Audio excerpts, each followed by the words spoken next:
20th Century Fox Home Entertainment proudly presents a colossal collection of 17 totally cool home videos that no kid should be without.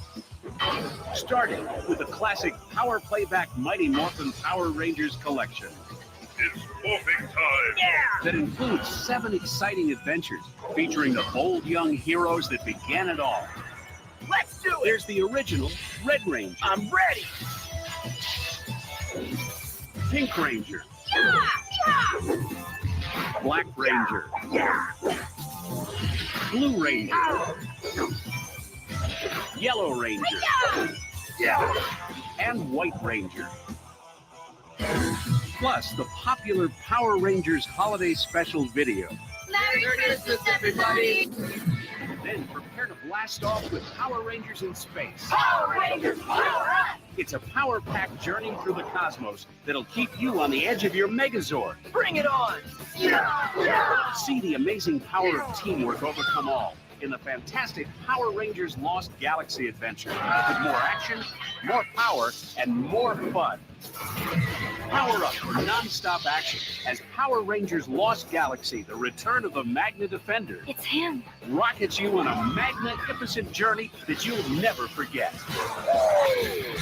Buckle up for the ride of your life as the Rangers return to Earth in Power Rangers Lightspeed Rescue.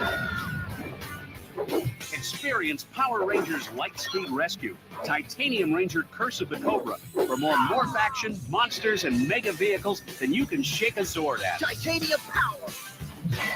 Don't miss the all-out adventure of Power Rangers Lightspeed Rescue, the Queen Draft, with the biggest, baddest finale of them all. Yeah!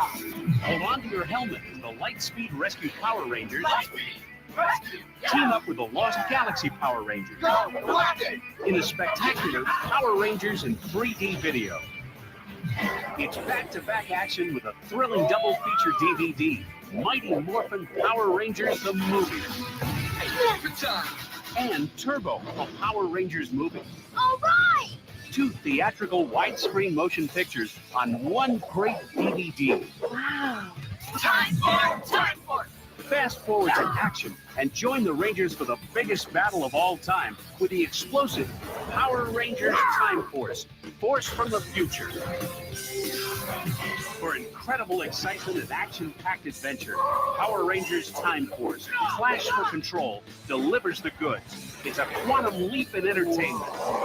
So be sure to get all of these awesome tales of heroic exploits and own the ultimate collection of 17 incredible home video releases. All available now from 20th Century Fox Home Entertainment. How about that? Welcome, humans. Greetings and salutations. Welcome to the momentous 30th anniversary celebration of all things Power Rangers. Welcome to the Youth Center Gym and Juice Bar. I am your host for this festivity known as Ryan of Nerd Culture, and it is more phenomenal to have you here and all the generations of Power Ranger fans here, not only virtually in the comments section, but here in our studio as well. I am not alone in this reminiscing, this celebration of all things Power Rangers. Joining us are some very special guests, starting off with Tim, not so much the tool man, Taylor. What's up, Tim? How are you? It's great to see, even in promotional videos, even from the start, we still can't get the voices right. You know, it's great. We've carried that from the start for 30 freaking years. They only had 3 right in there, and one was Tommy's from the Power Ranger movie, because I counted them. I noticed this shit, folks. I mean, I noticed it. But it's great seeing all that. It really is, because I remember all those episodes, starting with the original, going through each season, like a lot of us have. But just seeing that, it's nice. We still, we started horribly with the voice dubbing, and we kept that horribly going for 30 years.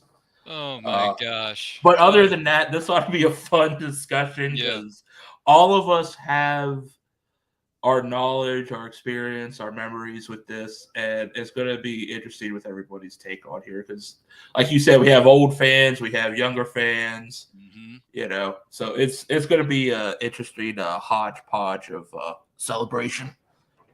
I'll say. Also joining us here in the studio, good friend of the show, Matt Kearns is here. What's up, Matt? Good to see you. I, like Tim, recognized that as well. I was like, it sounds as if like they got muted clips and they're like, hey, Paul, can you come in here and just like make some like grunty noises? Like, They all right, only yeah, had perfect, three perfect. right, Matt. 3 right out of Yeah. all of those. Well, that's probably because Jason David Frank was like, of course I will come back for this VHS commercial. Well, no, that one they ripped from the trailer because I remember the trailer. I think it was somebody else. I'm upset that they didn't play "Trouble" by Shampoo and that when they were talking about the movie. Which- No, I'm excited to be here. Yeah. Power Rangers has been a big part of my life for a very long time, and I still go back and revisit it ever so often. Even though sometimes when streaming sites decide to take off, most of the seasons, it becomes harder. But Becomes a bit of a challenge. yeah, We'll get excited through to it be here, together. especially but that just tells me why I have to get the seasons I like on DVD.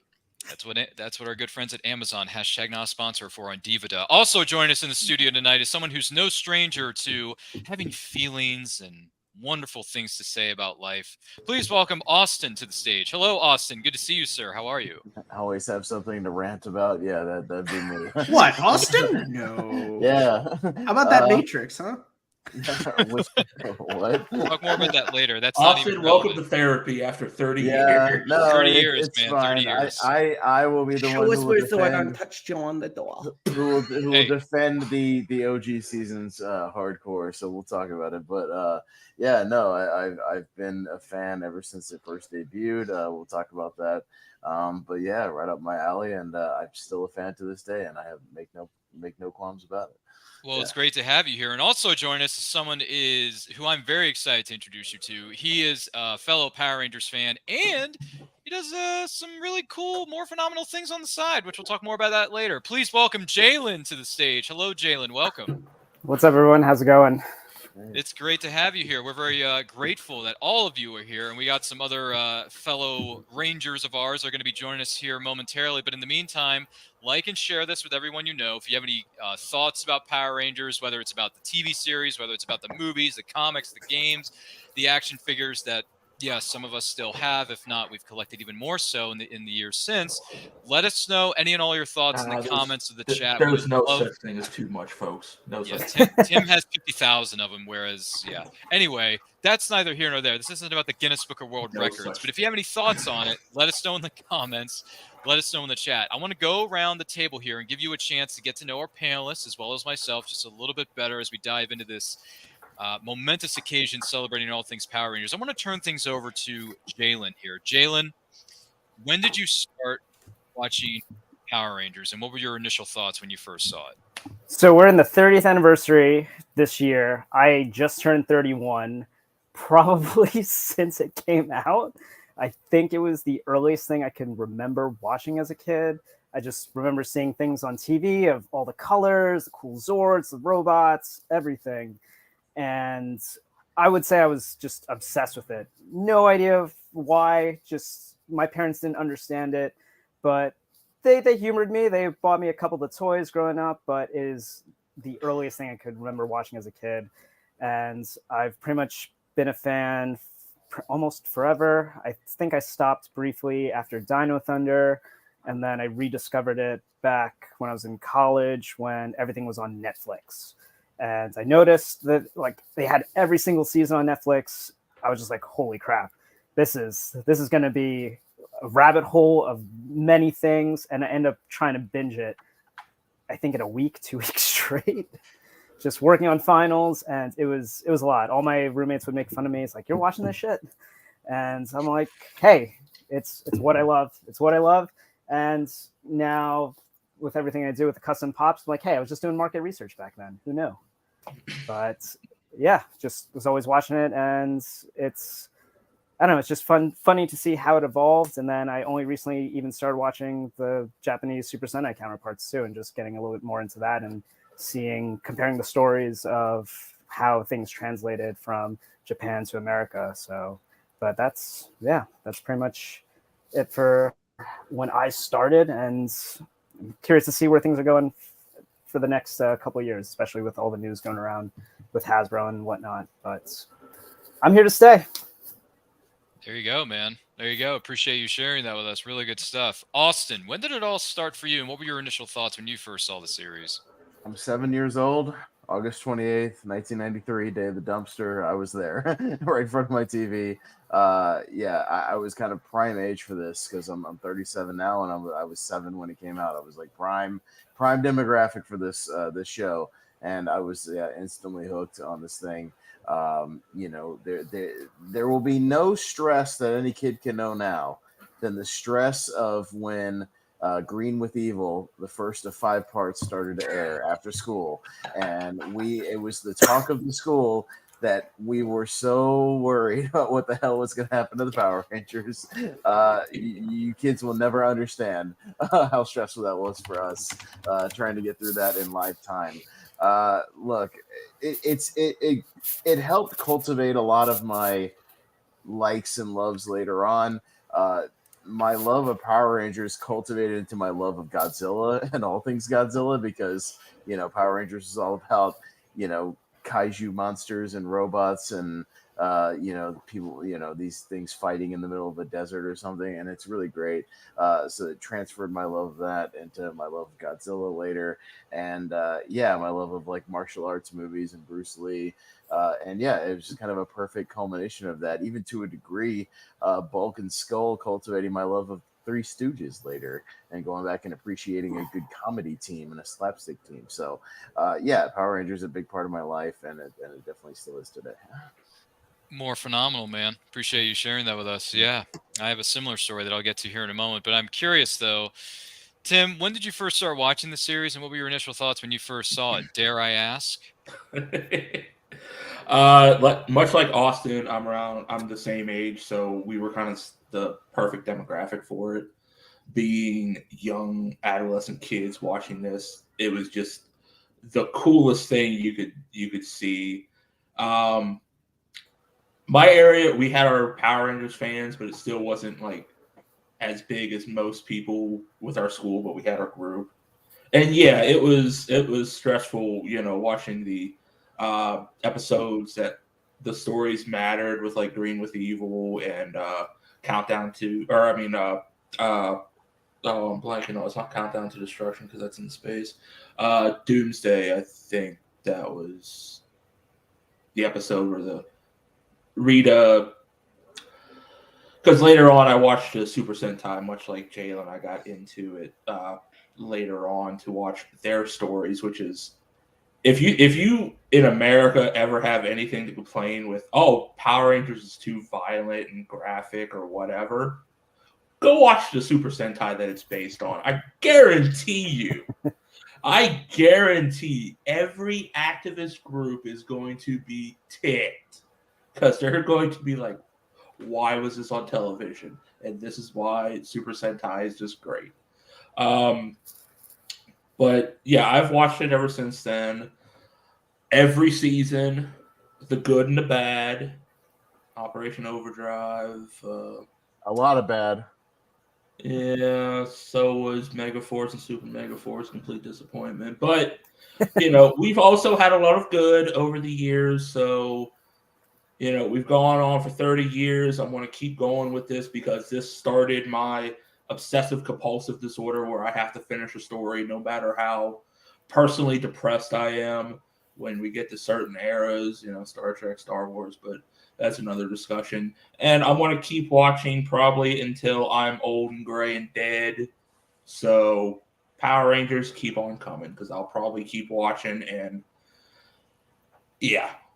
Let's go from there. That sounds about right. Boy, that was a really positive outlook on life. But anyhow, listen, I am curious though. One of the younger members of this team here, yeah, he's the Justin to our Ranger team here.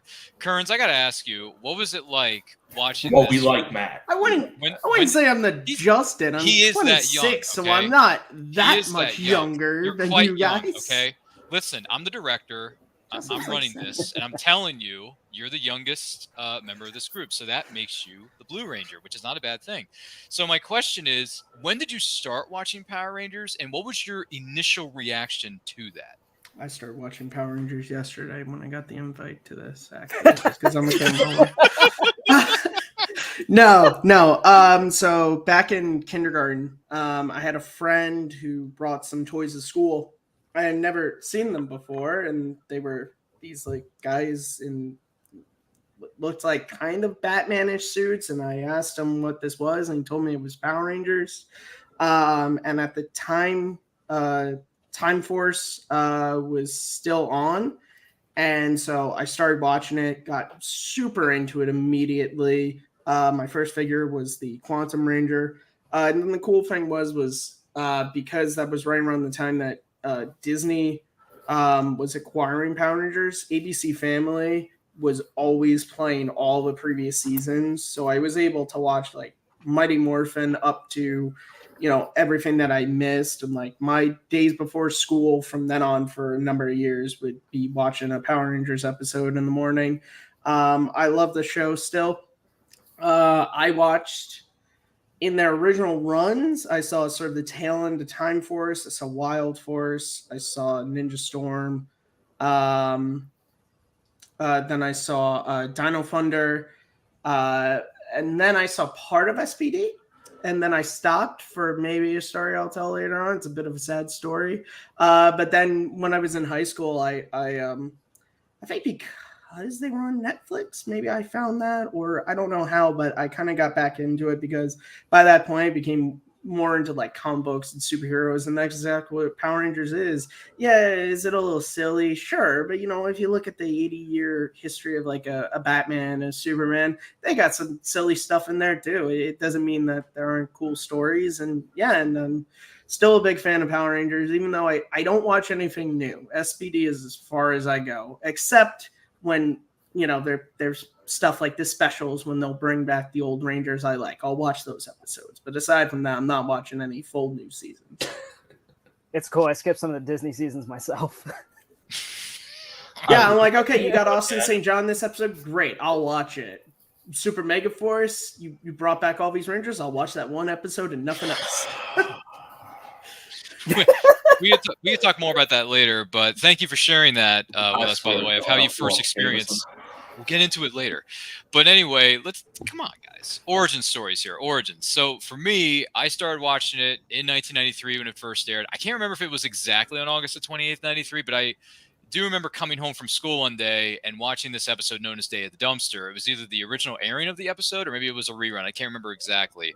But either way, I saw Day of the Dumpster, and my mind was blown. Loved it from the get-go. The theme song is fantastic. The suits were great.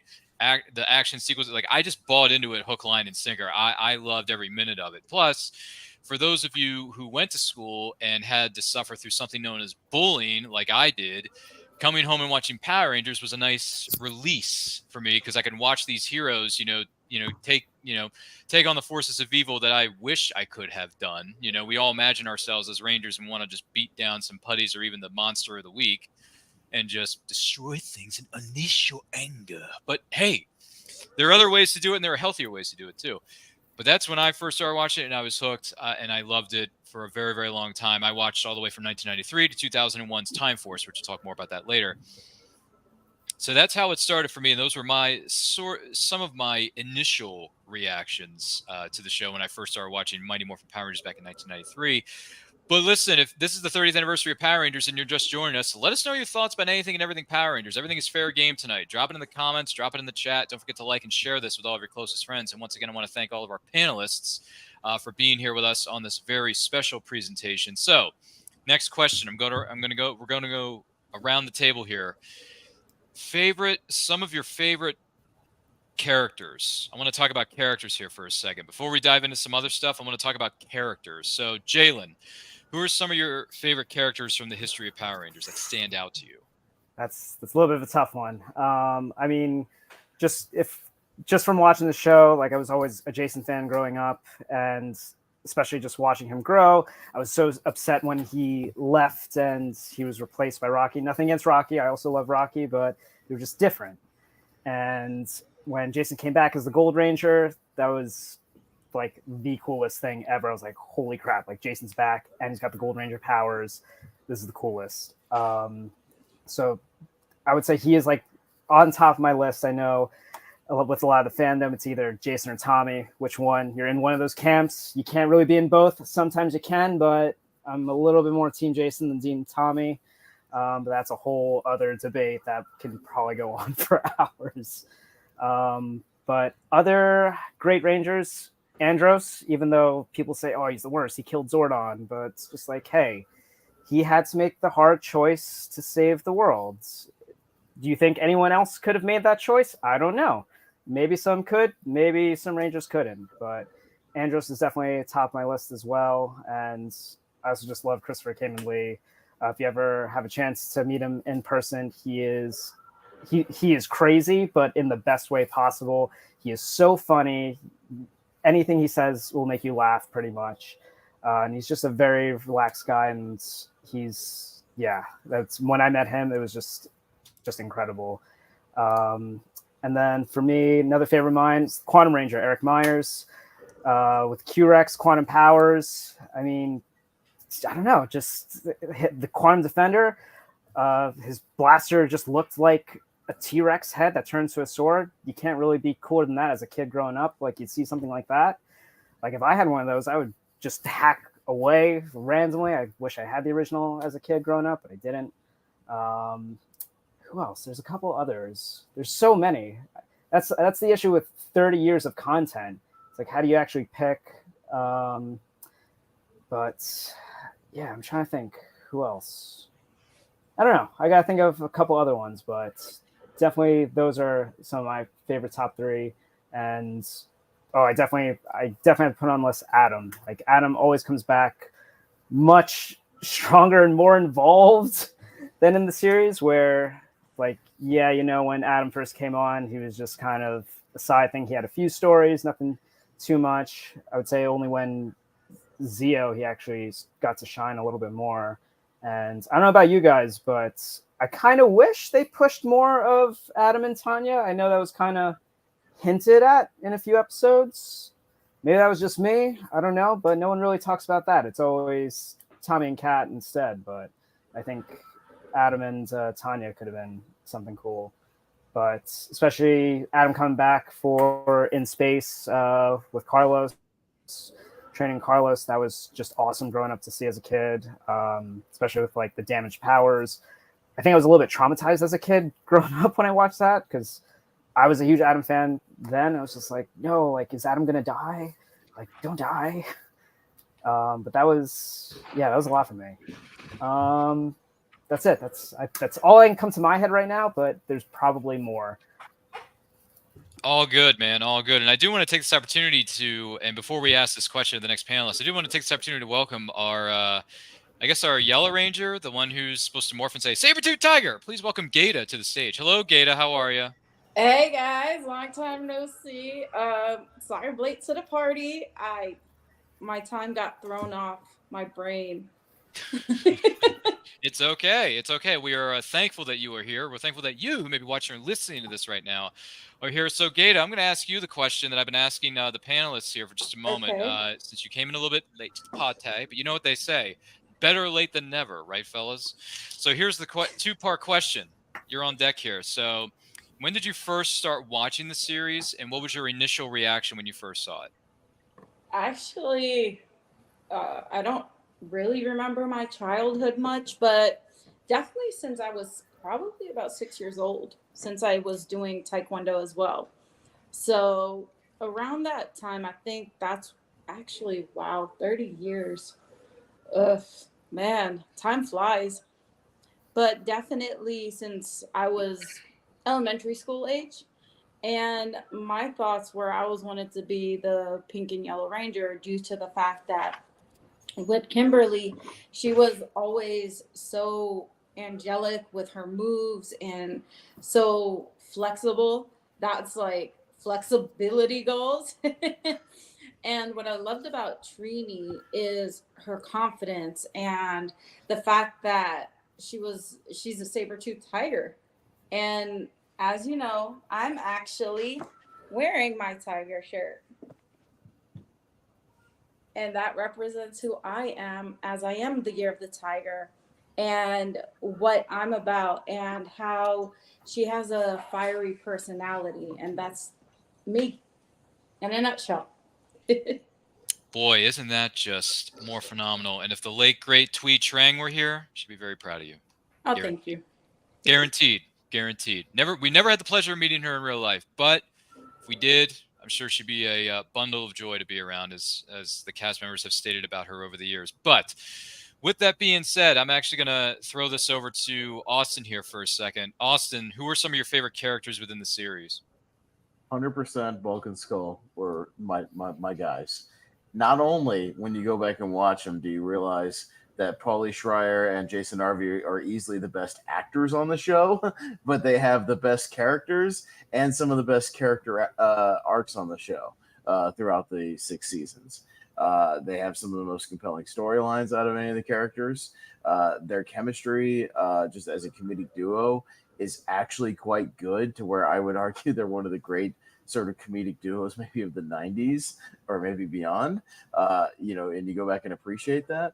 I think, and also much like when you go back and watch Karate Kid and realize that Daniel San was the true bully of that movie, when you go back and watch the original seasons and realize that the Power Rangers constantly bullied Bulk and Skull and constantly belittled them, made fun of them, and made them feel like garbage, that they are the true heroes of Power Rangers, as well as we see many episodes when they step up and save the Power Rangers several times throughout the series and help save Angel Grove as well.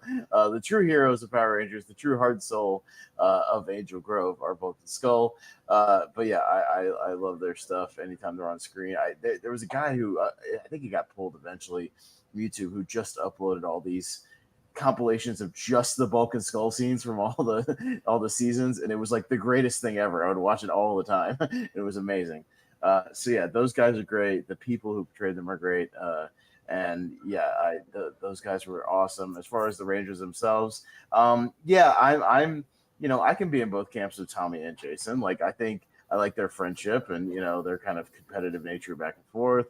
I like that Jason was kind of a no nonsense dude. He didn't participate in a lot of the goofy shit on the show. He was just kind of he just did his thing and kicked ass. And yeah, because even Tommy, they had him doing goofy stuff, like when he's eating constantly in the one episode and doing some of the silly stuff. A little silly, but a lot of fun. And come on, who doesn't love Zach? It's hip hop keto. It's all a good time. And as far as the ongoing debate of who was the hotter Pink Ranger, I don't know. I guess I'll just always be for Amy Jo Johnson. Although I do appreciate a good Aussie with Catherine. So I didn't mind her as a replacement. But it's the ongoing debate of the century, of course. Who was the hottest Pink Ranger? Yeah. Oh boy. Don't you just love it when we bring Austin into these conversations? No, I don't. I regret it now. So with that being said, good Lord. And yet he invites me onto every single watch along. That's true. Every single round table. Yeah. I'm like the first guy he reaches out to. Yep. You know why? Because I'm entertaining, Ryan. That's why you keep doing it. Yeah, right. You're your own special kind of entertainment. Good Lord. With that being said, gosh almighty, where do I go with this? Kern, save me here. Who are some of your favorite characters in the Power Rangers series, Matt? I'm not even going to attempt to talk about Mr. Revision's history about Bulk and Skull. Maybe you should ask Kimberly about how many times they, attempted to just kiss her when she had no interest in doing that. Always say, but hey, you and your Johnnies and your revisionist many times asked politely if she would like to go out on a date with her, and she always belittled and insulted him in return. Go back and watch it. No means no, Austin. Yeah. Come on. He asked. That's consent. He was asking for consent. And then go back and watch Food Fight. Just go back and tell him how ugly he was, I have to separate how these smelly children? he was, how disgusting really? he was. Do I have to throw you guys in the Morphing Grid It was nice to have some semblance of a friendship friendship with Austin. Gosh almighty. Enough of these silly weirdo All right, debates. to get back on track. Go back and watch it with 2023 eyes. Those guys are classy. Yeah, sure. Never mind. I'm not even going to say anything. I'm not Turns. even gonna Who's some of your dignify favorite that with a characters from response. Power Rangers? Is the question that's on the Characters that I table. Can love. you answer the question? The characters that I love, obviously, Jason is by far my favorite character. He's been so since I was a kid. Even though I do love Tommy, and he's up there as well for me. I love both. I have always been a Jason person. That's why there's that episode when they're sort of tricked to fight. I'm on Jason's side that entire time, and that also kind of bleeds into real life as well. If you talk about those two actors, I'm also kind of on the side of Jason in that too. But that's neither here nor there. Other characters I love, like I said, I love Tommy. I think it's kind of impossible to not love Tommy because he was just such a figure, and I feel really lucky that I got to watch Dino Thunder in its original airing, to where like it was so. I think he was the perfect character to bring back as the mentor. Just when you, I mean, obviously there were other characters like you could have chosen, but I just think for, who was kind of the ambassador of the series by that point, I think Jason David Frank was the ideal. And I really like him as the Black Ranger, which is the thing I always hate when people talk about Tommy. It's always Green Ranger, White Ranger. I kind of get why Turbo gets lost because he gets replaced mid-season, and a lot of people look at TJ, I think, more as the Red Turbo Ranger. But Black Dino Thunder, that gets overlooked, including as well one of the funniest in-jokes ever, which is when he gets his powers at the end. He goes, I gotta go shopping because there's a serious lack of black in my wardrobe. I'm like, I love that they reference the fact that they dress in their colors. But other characters I love, Wes, like I said, the first season I got into was Time Force, and his character, I really love how, like, because the Time Force team, they were I guess actually Lightspeed Rescue would be the first, like, kind of like they were a unit before they became Power Rangers in a way. So Wes was just like he was just like the guy who was just like, at first it's like, we just need your DNA to unlock this stuff. But he, in that first episode, even like when, they're breaking into, the bank, he goes in with no powers. And I love sort of his progression throughout the season, his sort of, fight with his dad, because he's starting to realize that, like, money and power and all this stuff, that's not important. It's, defending, people who can't defend themselves. And at the end, when he gets sort of made the head of the Silver Guardians, I love it. And I love when he came back for Wild Force for the 2-parter. He's just a fantastic character. Talking about Time Force, Jen, who, let's be perfectly honest here, Time Force was the first time when the Red Ranger was not the leader, it was Pink. And I'm sorry, I love Wes. Jen was the leader of that team, okay? She was, and she is amazing. She's great. She has this sort of great storyline of sort of, at first it's about vengeance, and then she sort of lets that go. There's this stuff when Alex comes back, and sort of he's changed and she's changed, and I love that, and she is just fantastic. And then finally, Ashley. She was great in Turbo, but really it's in space, all the stuff with Andros and everything. But even on her own, she was just a really strong character. Yes, she does unfortunately lead to that horrible episode with her aunt, but that's not her fault. We can't blame ourselves for our family. But no, she still is probably my favorite of the female Rangers. So that's just a small little snippet of characters I love. All right. I gotcha. Tim, favorite characters in the Power Rangers universe? You got any favorites? See, I look at it as a loaded question after seeing every season and growing up with it, because to me, my mind has switched. When I was a kid, it was always, Jason was the leader with the sword, was always so cool, and then Zach with the axe, and then Tommy came along and kind of just jumbled all the mix of it. But then you start watching it, you grow, your mind changes into, each season has their own characters that bring it to life. Like Andros in space as the new leader, mentor figure for a team first going into it, making a hard choice of, killing the wise mentor of it all to save the universe, which, I'm sorry, at that point, Zordon's energy kind of had a lackluster effect when, next season, Lost Galaxy, we're not really too far from Earth apparently, and we end up meeting a new bad guy. But Z-Wave had some performance issues, but It all happened through the power of money. It's called Power Rangers power logic. positivity, whatever crap you want to use. But Well, PR logic, man. It's really hard to just pick a favorite because I like parts about each season. Even Operation Overdrive, I liked Mac's characteristics. I just wish the writing was done better because you kind of had that fighting with your dad, like you had Wes in Time Force, which was kind of a really interesting aspect, not about destiny or future, but really just about how in Operation Overdrive, Mac and his dad, their relationship really fit, and him finding out he's a robot, how that works with him, becoming a real boy, you could say, the whole Pinocchio aspect. I mean, Disney did take it over. We have our first Disney prince. But I mean, each season has its own merits of characters and aspects is what I would agree into it. Because early on, I hated Bulk and Skull as a kid. I hated them. I thought, get rid of these two dipwads, get rid of them. We don't need it. You watch it growing up and rewatch it. They're the ones that actually have a character arc. They're the actual characters you're looking at through the eyes of watching that for 6 seasons. Yeah, there's the Power Rangers, but what real character arcs do you really have? Bulk and Skull are the ones growing and changing from bullies to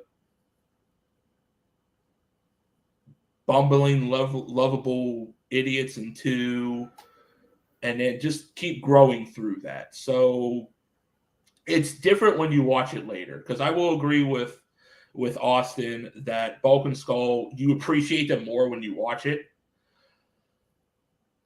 I really think later on we create our own mental images in our heads that the Rangers were the bullies all along, like the whole Cobra Kai karate thing. Like, Daniel was not the bully. It was 2 different points of view happening in the same story. Thank you. Thank you. Yes. How Sam, I Met I'll Your give Mother. you a Thank you perfect for example. ruining it. I'll give you a perfect example of what I'm talking about. There's a scene with Bulk and Skull and Kim. They go up to Kim, politely ask her if she'd like a big, strong man to help with the books because she's clearly struggling with her books. Kim immediately insults them and says, "Get real, get out of here." And they're just like, we should teach her a lesson in manners, as she should, because she's being very rude and sarcastic and very, very disgusting and mean. No, I get what you're saying. Then Tommy comes up, threatens physical violence right to their face, threatens to assault them right in the middle of the hallway. And then later on, they rightly so go to ask him for an apology, as he should apologize in the alley. Then he actually assaults them and throws them into a dumpster. That's not fair. He was under evil mind control. He was evil at that point. Secondly, before he showed off his martial arts, they basically kind of front in there like, and what are you going to do about it? Was he under mind control when he threatened to assault them in the hallway? No, he wasn't. He immediately resorted to violence. This was also the very early 90s, feeding off from the late 80s. This was school life. I mean, go to what school in America at that point? You're going to have physical violence being threatened, no matter what. So I kind of look at it. We look at it differently when we're older, but just as a kid aspect, I wanted nothing to do with them. But you appreciate the comic genius and character building they attempted with them. Sadly, not their main characters. Now that you think about it as an adult setting, but it's a kid show. So as long as you're hitting those high points for the kids of the cool action, the costumes, the toys, the Zords, the powers, everything else you notice later as an adult and you can appreciate more. So I think that's the real good aspect you pick up from it, watching it for so long. You can see the different aspects growing up through it. But the characters, there's just so many through so many seasons, Ryan. So I'll end that question there. There's just so many from so many different seasons I appreciate, from Jason. I mean, the original 5. You appreciate them from the beginning because they all fit together. It was like a giant Rubik's cube that could fight anything. The Breakfast Club. Yes. Or you had the Saved by the Breakfast Bell. Club. Or Except Saved by the Mrs. Bell. Mrs. Appleby was not the mean principal that had it out for Tommy. no. She had it out. What Who was about the Mr. Kaplan? Mr. Kaplan, that's it. Yeah. Yeah. Thank you. I was Yeah, trying to. he Who was was it there again? for He was Baldur's wearing a Fun. toupee. Yeah. But guess what? Guess what? So was Mr. Belding. I was Mr. gonna say, Belding wore there a is toupee in a that number of scene here. episodes. Yep. You remember that? He was more active. Yeah, but he. Technically, it wasn't a toupee. He was just wearing a wig so he could have more hair. I don't know why. Well, he whatever. did that, He was actually. wearing either or. There's no ifs, ands, or buts. Anyway, geez, why did I bring these? You're just up? splitting Anyway, hairs at this point. we are splitting hairs. Hashtag not a sponsor. Listen, for those of you just joining us and wondering, I think I got it, but just in case, tell me the whole thing again. I wasn't listening. We are celebrating the 30th anniversary of Power Rangers here at Nerd Culture Channel. If you were just joining us, welcome. Don't forget to like and share this with everyone you know. If you have any thoughts about Power Rangers, some of your favorite characters, favorite moments, favorite action figures, how about that? Drop it like it's hot in the comments, in the chat, whether it's live on the replay. Thank you for being here. And I want to thank all of our esteemed panelists for being here. Yeah, that's my line. So, for Also, me, he's just planning his vengeance against me and Tim right now. That's what I he's doing. think That's why we he's so all are at silent. this point. I'm just honestly. explaining the point. When we get older, we start seeing things. We do Listen, start to see things a listen, bit differently. I'll give you a perfect example. Seeing through things through different eyes. It's not. By the Power way, Rangers, hi but Q this- Kid on this is camera gonna- 4. Look. When you watch Mrs. Doubtfire now and having Oh, been yeah, through a Stu is not divorce, the villain. and Hey, Stu. yeah, Well, Stu's no, okay. no, I'm just saying He's not you a villain. completely understand why Sally Field divorces this lunatic at the beginning of this Yeah, movie, okay? to a And that degree. he is out of control. You completely understand that he is a man child. Austin, That I Stu actually agree. cares for the kids, Really wants to talking about love and go with Sally. I'm telling you, watch that I movie really a want to see whole Mrs. new light. Doubtfire. I agree with Right? that. I made a Hey, tweet listen. once where I said part of growing up is realizing that Pierce Uh-huh. Brosnan, Mrs. Doubtfire, and Carrie Always and Liar Liar were not Yep. bad guys. They're They not just weren't bad Jim guys. Carrey and Robin Not at all. Williams. Listen, Not at all. ladies and gentlemen, Well, ladies and gentlemen, please, a moment to take a breath here. Gosh almighty. If you want to talk about revisionist history, set that up for another live stream after this.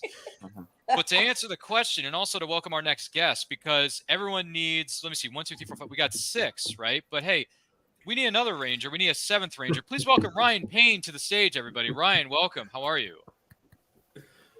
Say hi, Hey, I'm Ryan. good. How are you? Yeah, everything's fine. We're all fine here. Now, thank you. How are you? Anyway, so Great. it's good to have you here, Ryan. Conversation Before I posed the question, we were answering the question of favorite characters from the series known as Power Rangers. So for me, the first one that stands out to me automatically, going back to the very beginning of the series, and this has already been said a number of times during the course of this program, Jason. When Jason shows up and he has that power sword, I'm like, that's cool. I want one. I want one of those. Give me one of those. Seriously. You want to take on the bullies? Transform yourself into a Red Ranger and lay the smack down. That's how you do it. But I like Jason because he was the leader, and I just gravitated towards it because I had, struggles with not only bullying, but I didn't always believe in myself. And Jason would help people believe in themselves. And Jason would step up and say, you're not going to hurt my friends. I'm going to step in to defend them no matter what. So I appreciated that about him. So Jason was the first character that stood out to me. When Tommy came in, green, fine. But when he turned into the White Ranger, I'm like, okay, I can work with this. Yeah. Tiger Zords and a talking sword. I'm having trouble getting through to the Red Ranger. I mean, I can work with that, son. Yeah. So White Ranger came in, White Light. That was one of the best episodes. We'll talk more about that later. If anyone remembers White Light Part 2. So Jason, Tommy, automatic favorites. The core Rangers from the very beginning, those are favorites. I would say some other Rangers that stood out to me, I would say, gosh, kind of like Leo, because Leo was just curious about stuff, and he, found an excuse to get himself on Terra Venture, and then he went on the adventure of a lifetime. It's like, yeah, I wanted to go on different adventures and travel to different places and see different worlds. I can relate to Leo in that way. So I appreciate what Leo did in the season known as Lost Galaxy. That had its fair share of moments. Talk more about that later.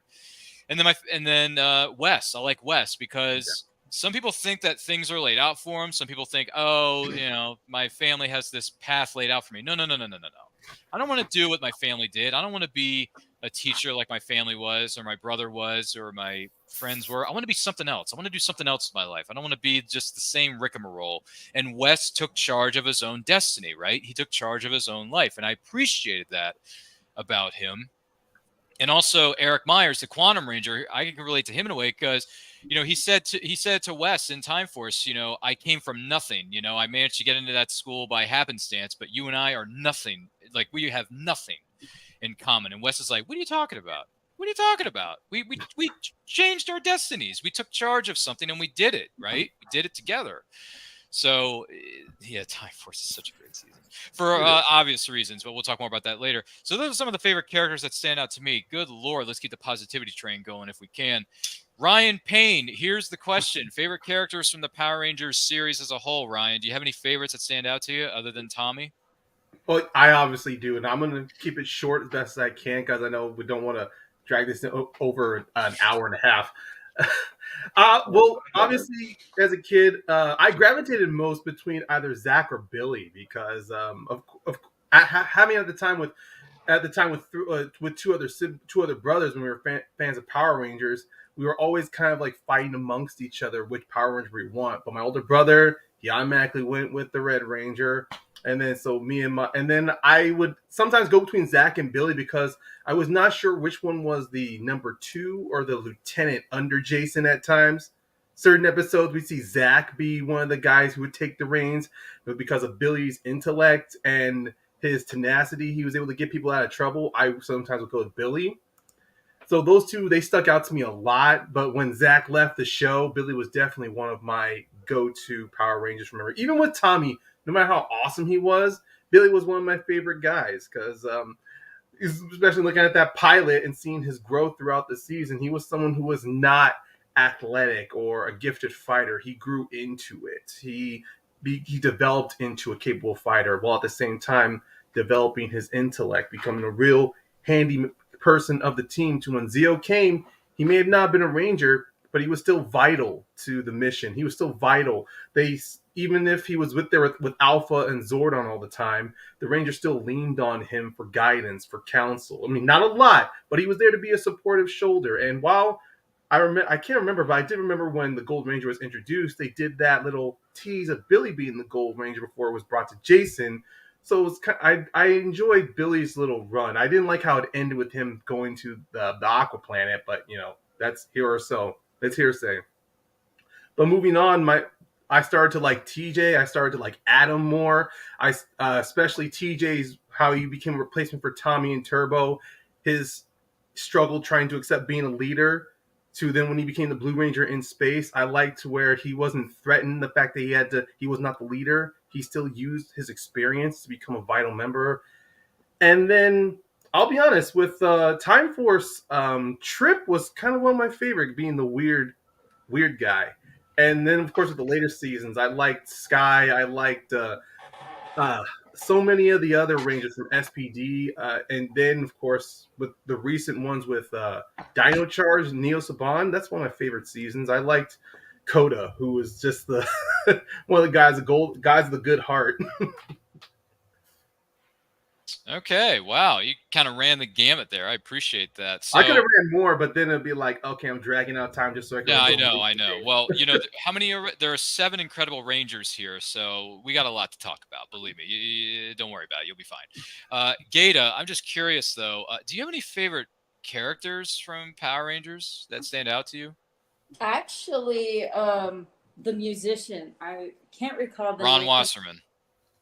Yes, the musician that became the Gold Ranger. Oh, sorry. I thought you were talking about the person who composed the music for the show Trey? as a whole. Who are you thinking of? What was the Trey musician? of Triforia-ish, I think she's thinking of. Are you thinking of Trey of He was like Triforia? the Except the musician. Oh, you mean the cowboy? From Ninja Steel. Oh, Ninja Yes. Steel. Oh, Ninja Steel. Ninja Yeah, like a Steel. rip-off of... The Wasn't he a rip-off of reason Jason Aldean or something? I like this character for a number of reasons. Sure. Because one, not only does he go from being a musician, leading his team, guiding his team, and not just saving people, but going from where he was basically abducted since he was a kid when his dad was trying to save him. And then he came back and reconnected with his brother, and they didn't realize he was the Gold Ranger until later on. But what I really liked about him is the way he presumed himself as a confident go-getter, but then he later got inspired by a young girl who inspired him to continue his music, to continue who he is. And being someone that I have my own company, that actually inspires me to grow and be a good leader and be that type of person people can lean on. And that's why I like this specific character. And yes, Tommy was in Ninja Steel, actually. He came back to it. And then there was like a number of shows that he came back to. But what I also like about Tommy's growth and Bulk and Skulls, yes, Bulk and Skull were comedic, but at the same time, it's like going back in my mind, like seeing people like Bulk and Skull, it's a different aspect, growing and everything like that. It's like they both did their fair share of bullying, both the Rangers and Bulk and Skull. Come on, as much as they want to try to be sweet and innocent and kind, they had their fair share of instigating like siblings. But at the end of the day, when I saw the movie with the newest movie, Always and Forever, how they grew together and became having their own company with their sandwich. Sorry, my camera's weird. That humongous sandwich. I forget what it's called. The Bulk Witch. The Bulk Witch. Yes, that one. Thank you, Austin. But at the same time, what I loved about that movie as well is how they kept Trini's legacy alive and how they kept her memory alive for everyone to recall who Trini was, even though, God rest her soul, she died at 23 in a car accident. I read that a long time ago somewhere. But that just goes to show you the presence that she left in the legacy of Power Rangers. So those are my couple. Oh, and one last thing. My favorite Zord was the Dragon Zord. Oh, yeah. And of course, you know what I would have loved to see? Honestly, I would have loved to see where either Billy and Trini went or Zach and Trini went. That would have been dope. So who knows where that relationship could have gone? Who had the bigger crush on Trini? No one, none of us will ever know. That is some interesting. Well, Billy did get married to one of the Equestrians. Yeah, one of the Yeah. Aquatarians. Yeah, Aquata.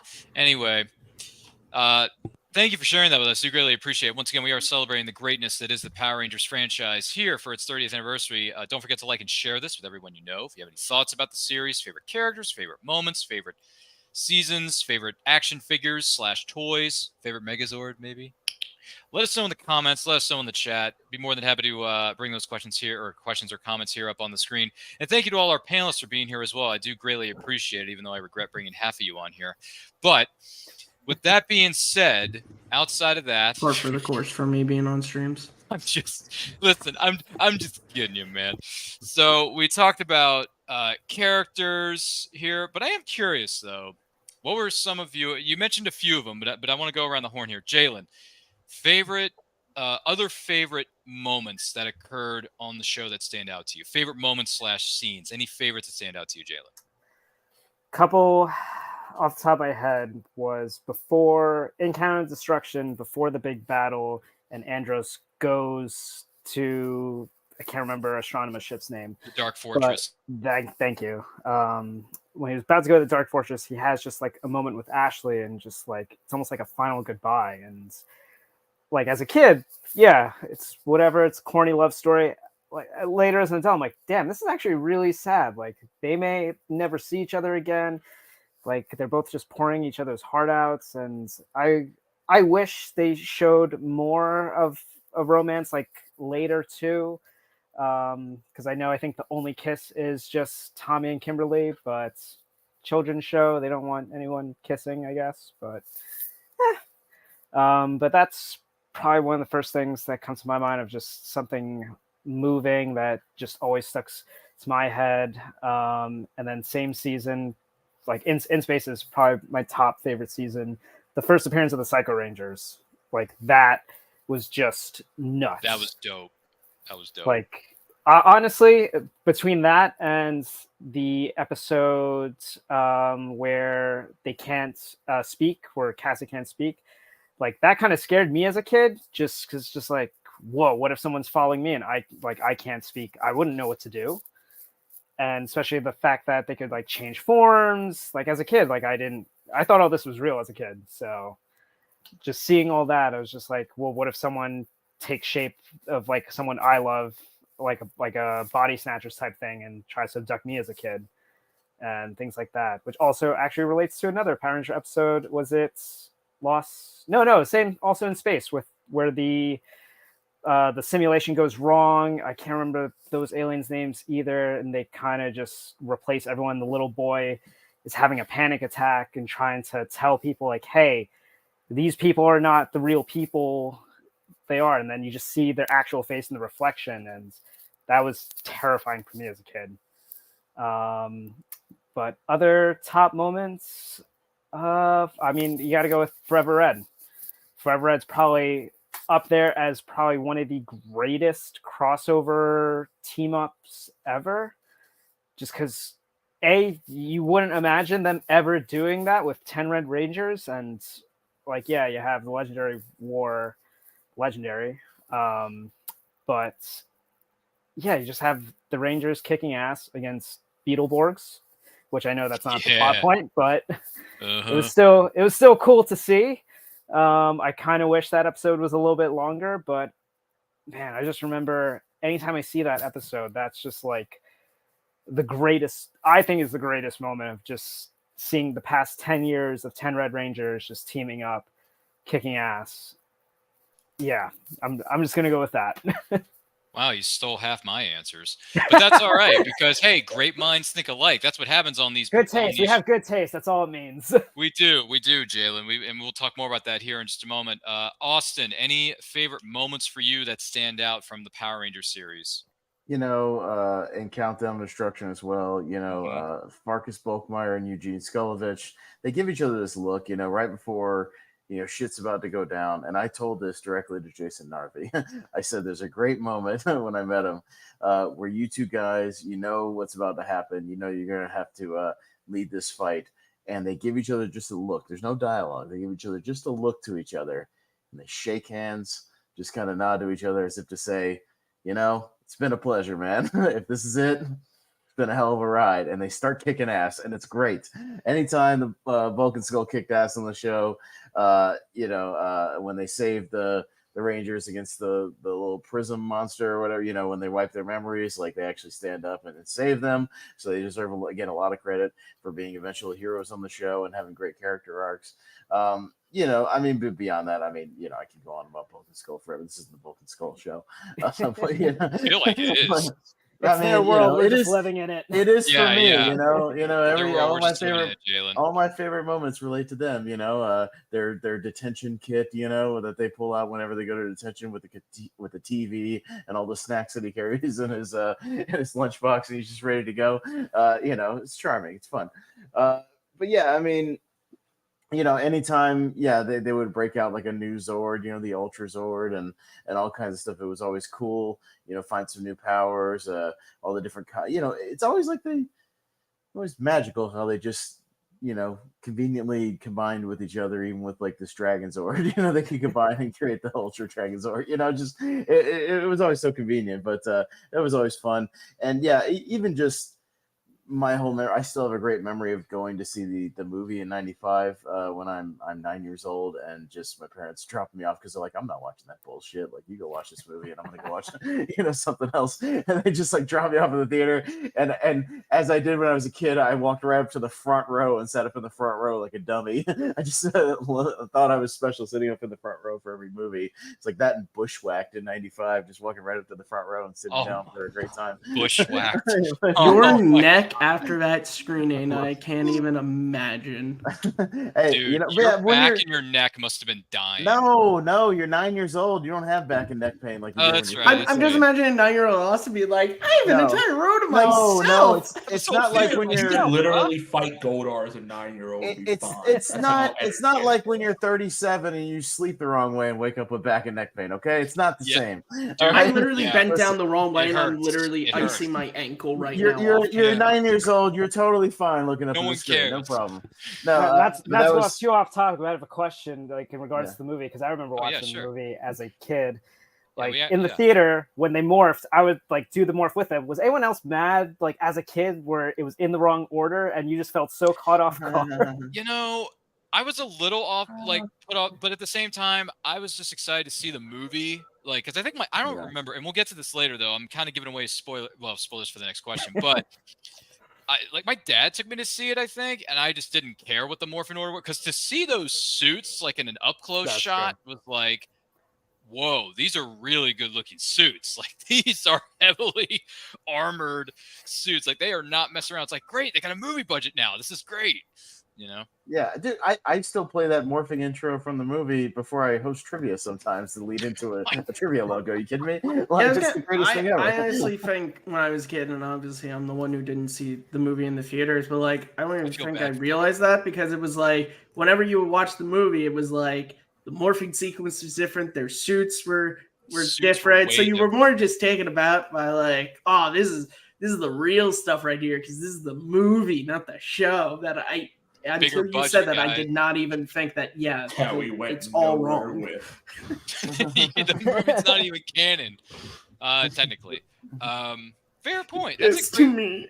No, it is to me though. But Jalen, that's a good follow-up question, man, which we'll get to a little bit more so later on in this broadcast. But who was? And then the utter disappointment when Turbo came out, dude. And even when I was 11 and I saw that movie, I knew that movie was dog shit. I have a story about that movie. I did appreciate the whole thing with Jason and Kimberly being back. When I was at least it's canon. Listen, when I was a kid, I thought it was.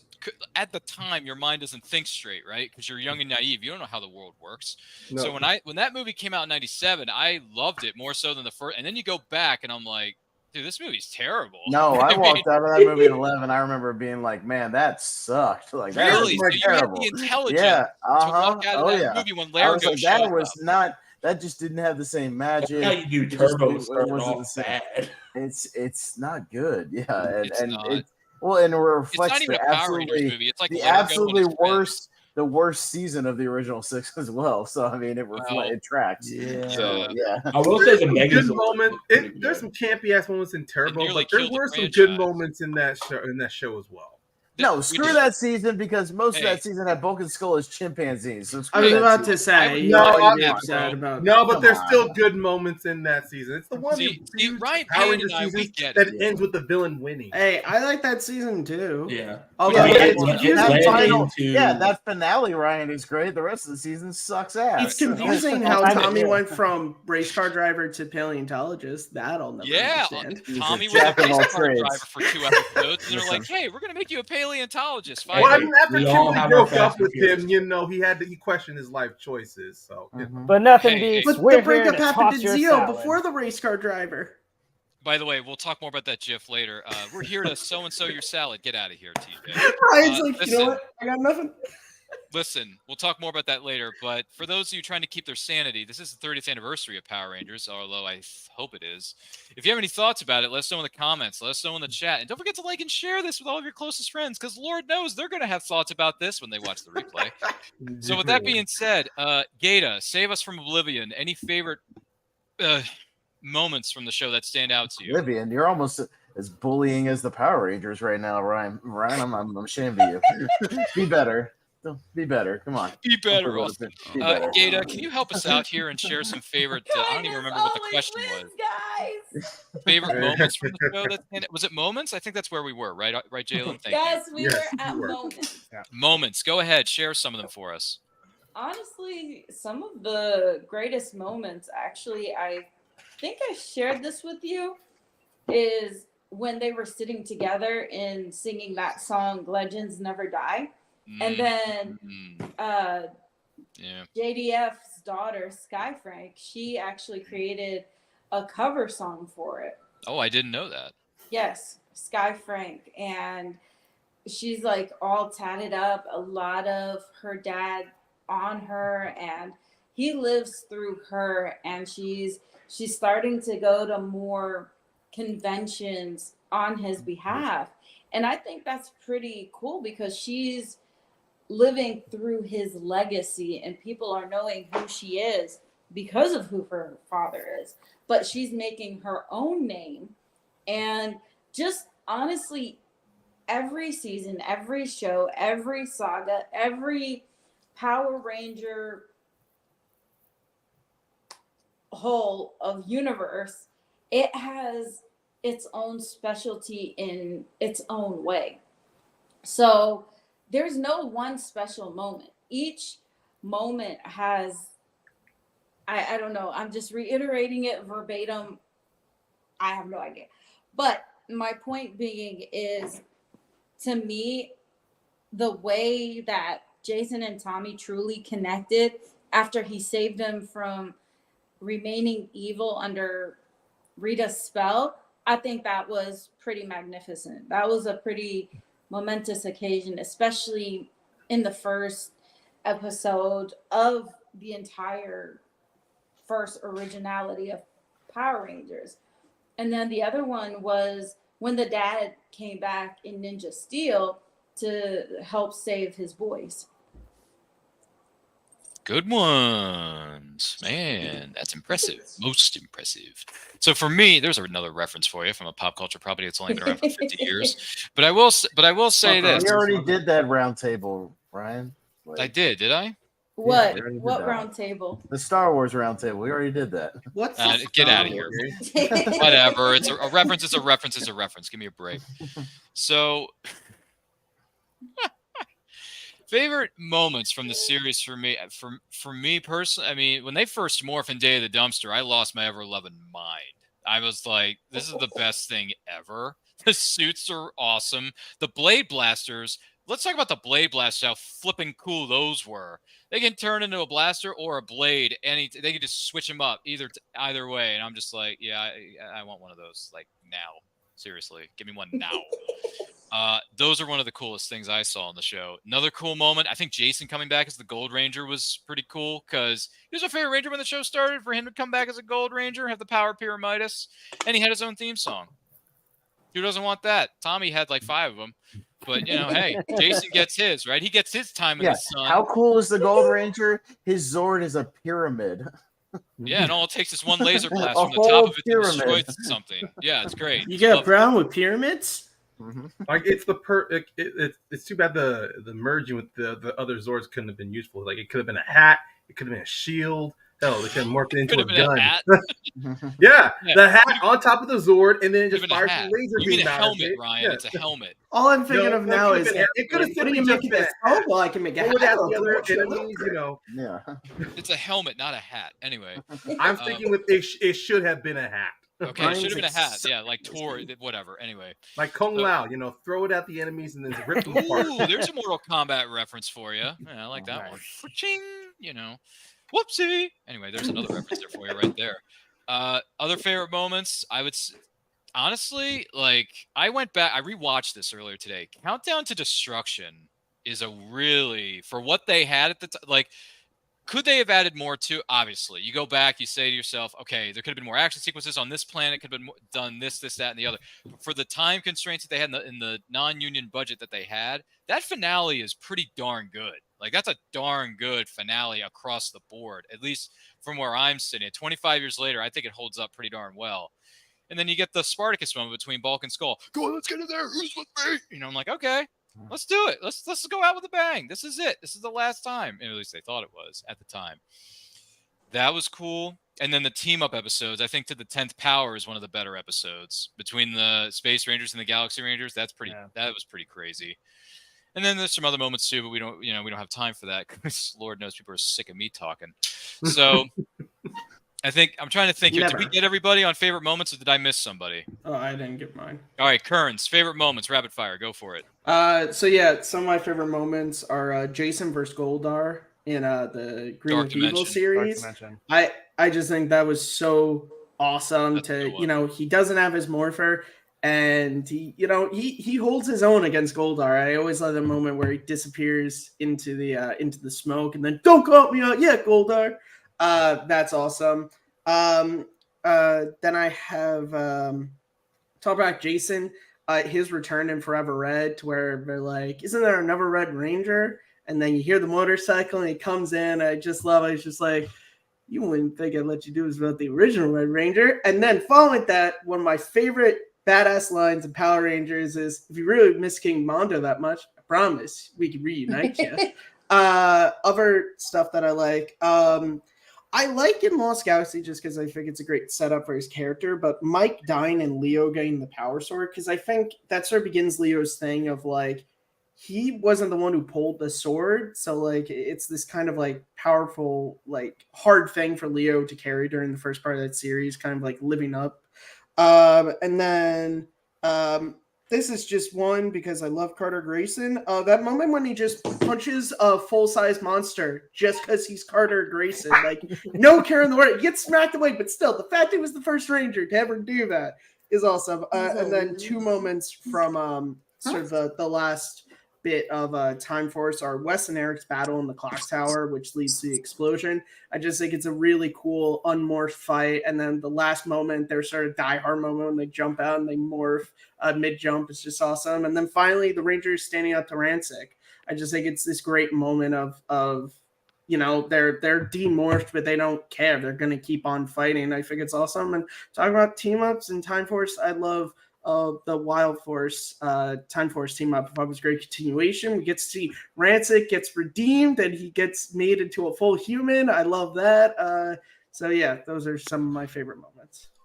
Wow. I wish it would have played on that potential romance between Eric Myers and the yellow Wild Force Ranger. Taylor? Yeah. Taylor, thank you. Yeah. Whatever happened to that romance? That would have been cool. They didn't do another team up, so yeah, they didn't do another episode. It's like, how dare you not do that? I want to see Quantum Ranger and the Wild Force. I want to see romance, buddy. I don't mind it. I'm at that age now. Just have Eric as a recurring character after. Hey, I mean, you said that like I would have hated it. Dan Southworth coordinated a lot of the stunts on the show, so he was a stunt performer. He still is to this day. He's a stunt guy, and he still coordinates stunts for other productions. So well done, Dan Southworth. You're the man. Ryan Payne, favorite moments, rapid fire. Or did you answer that already? No, I didn't answer. But right, yeah, go ahead, rapid fire. Go for it. I will tag on to Kern's the reinforcements from the future crossover between Time Force and Wild Force was great. Yeah, it had some good closure moments, but also great continuations from the story of Time Force, where it didn't just end with Eric and Wes being Silver Guardians. They still had their powers, and I liked how you see their friendship, their brotherhood within the opening shows that they had become really good friends. I will also rewind a little bit to previous seasons. I'll go to, no one wants to mention it, but I'm going to talk about Turbo, actually. There's a good moment from Turbo, the Blue Centurion character, that whole miniseries of the wishes. Well, it's a bit of a cheesy one going through, but I like that little mini run because it's teaching Justin, who is this kid who no one likes amongst the fandom. No one likes him being a ranger, but it's him learning at least the understanding of, wanting something that you want in your life really bad and hoping for, just an easy way out with those little wishes. And of course, the whole thing of Blue Centurion turning evil, it really did take this idea of something that was meant for good, corrupted, and then having to spend a couple of episodes trying to turn it back to being good again. Another favorite moment, something Kearns also brought up with Lost Galaxy, the whole thing with Leo's story. When Mike comes back, Leo is with this internal struggle and wanting to give the sword back to him. And Mike tells him, no, it is yours. And Leo has that constant internal struggle until it's really shown that even though Mike pulled the sword out from the stone, the sword chose Leo towards the end, and then we see Mike gets to carry on the legacy of the Magna Defender. Which the morphing sequence is kind of weird, but I did like the fact that Mike, he was brought in as a potential ranger, and then he continues the rest of the season, and then he continues on as a ranger. And then there was one from one of the current seasons. We'll bring it up to a Dino Charge. He was a very small, very minor character, but the character of the Prince, I liked his introduction, and I liked his character because he's someone who's royalty. But then the one episode where he's searching for one of the Dino gems, he finds one. He spends the entire episode trying to prove himself worthy. Like, even though he's someone of this royal status already looked up to by society, but it's all about his self-worth on how to prove himself. And I do like, in the end, despite him giving away money, giving away so much for charity, he realized that even though he's doing the right thing, it's from his motivations are corrupt. He's doing this out of selfishness until it takes one selfless act to make him become a ranger. While it's one of the newer seasons and it's not looked on a lot, I do like that the creators and the writers do realize that being a Power Ranger is more than just being a good person. It's all about selflessness or courage in the moment of real danger. And I got like 5 more on my phone I can list off. But yeah, well, I'm gonna stop. I'm going to stop. We'll be here all night, man. Yeah, I know. That's why I'm gonna stop. That's why we got 7 Rangers in this building. But anyhow, once again, this is the 30th anniversary celebration, remember, of Power Rangers. If you're just joining us, don't forget to like and share this with everyone you know. If you have any thoughts about the Power Rangers series, whether it's the TV series, the comic books, the video games, the toys, anything and everything is fair game. So let us know in the comments. Let us know in the chat. Appreciate you being here, whether you are joining this live or on the replay. And thank you to each and every single one of our panelists for being here as well. So the next question I'm going to toss out to the panel here, favorite seasons. And we're going to go with top 3. Let's go with top 3. I'm going to make it challenging. Yeah, because otherwise we'll be here all night discussing favorite seasons. Good God. So 3 favorite seasons. They don't have to be like your all-time 3 favorite, but they could be 3 of your favorites. Because, like I said, we don't have all night. I mean, I kind of do, but whatever. That's beside the point. So, Matt Kearns, 3 favorite seasons of Power Rangers overall. Favorite seasons overall. Go ahead. Favorite seasons overall. Time Force, definitely. The original Mighty Morphin.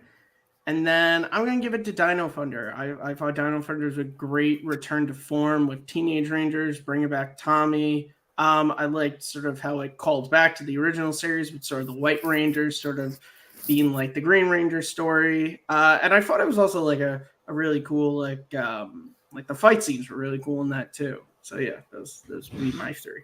Nice. Good picks. Tim, what do you got for us? 3 favorite seasons of Power Rangers overall. What do you got, Tim? Let's see. Probably Time Force, most well done out of them all. Dino Thunder, one of the better anniversary seasons and all. I think they did. And probably In Space for the closing of an era, I'd say. Good picks. Jalen, my man. 3 favorite seasons of Power Rangers. What you got, big guy? I'm purposely not going to pick Time Force or Space because I feel like that's just a unanimous choice out of this group. But I'm going to go with Ninja Storm.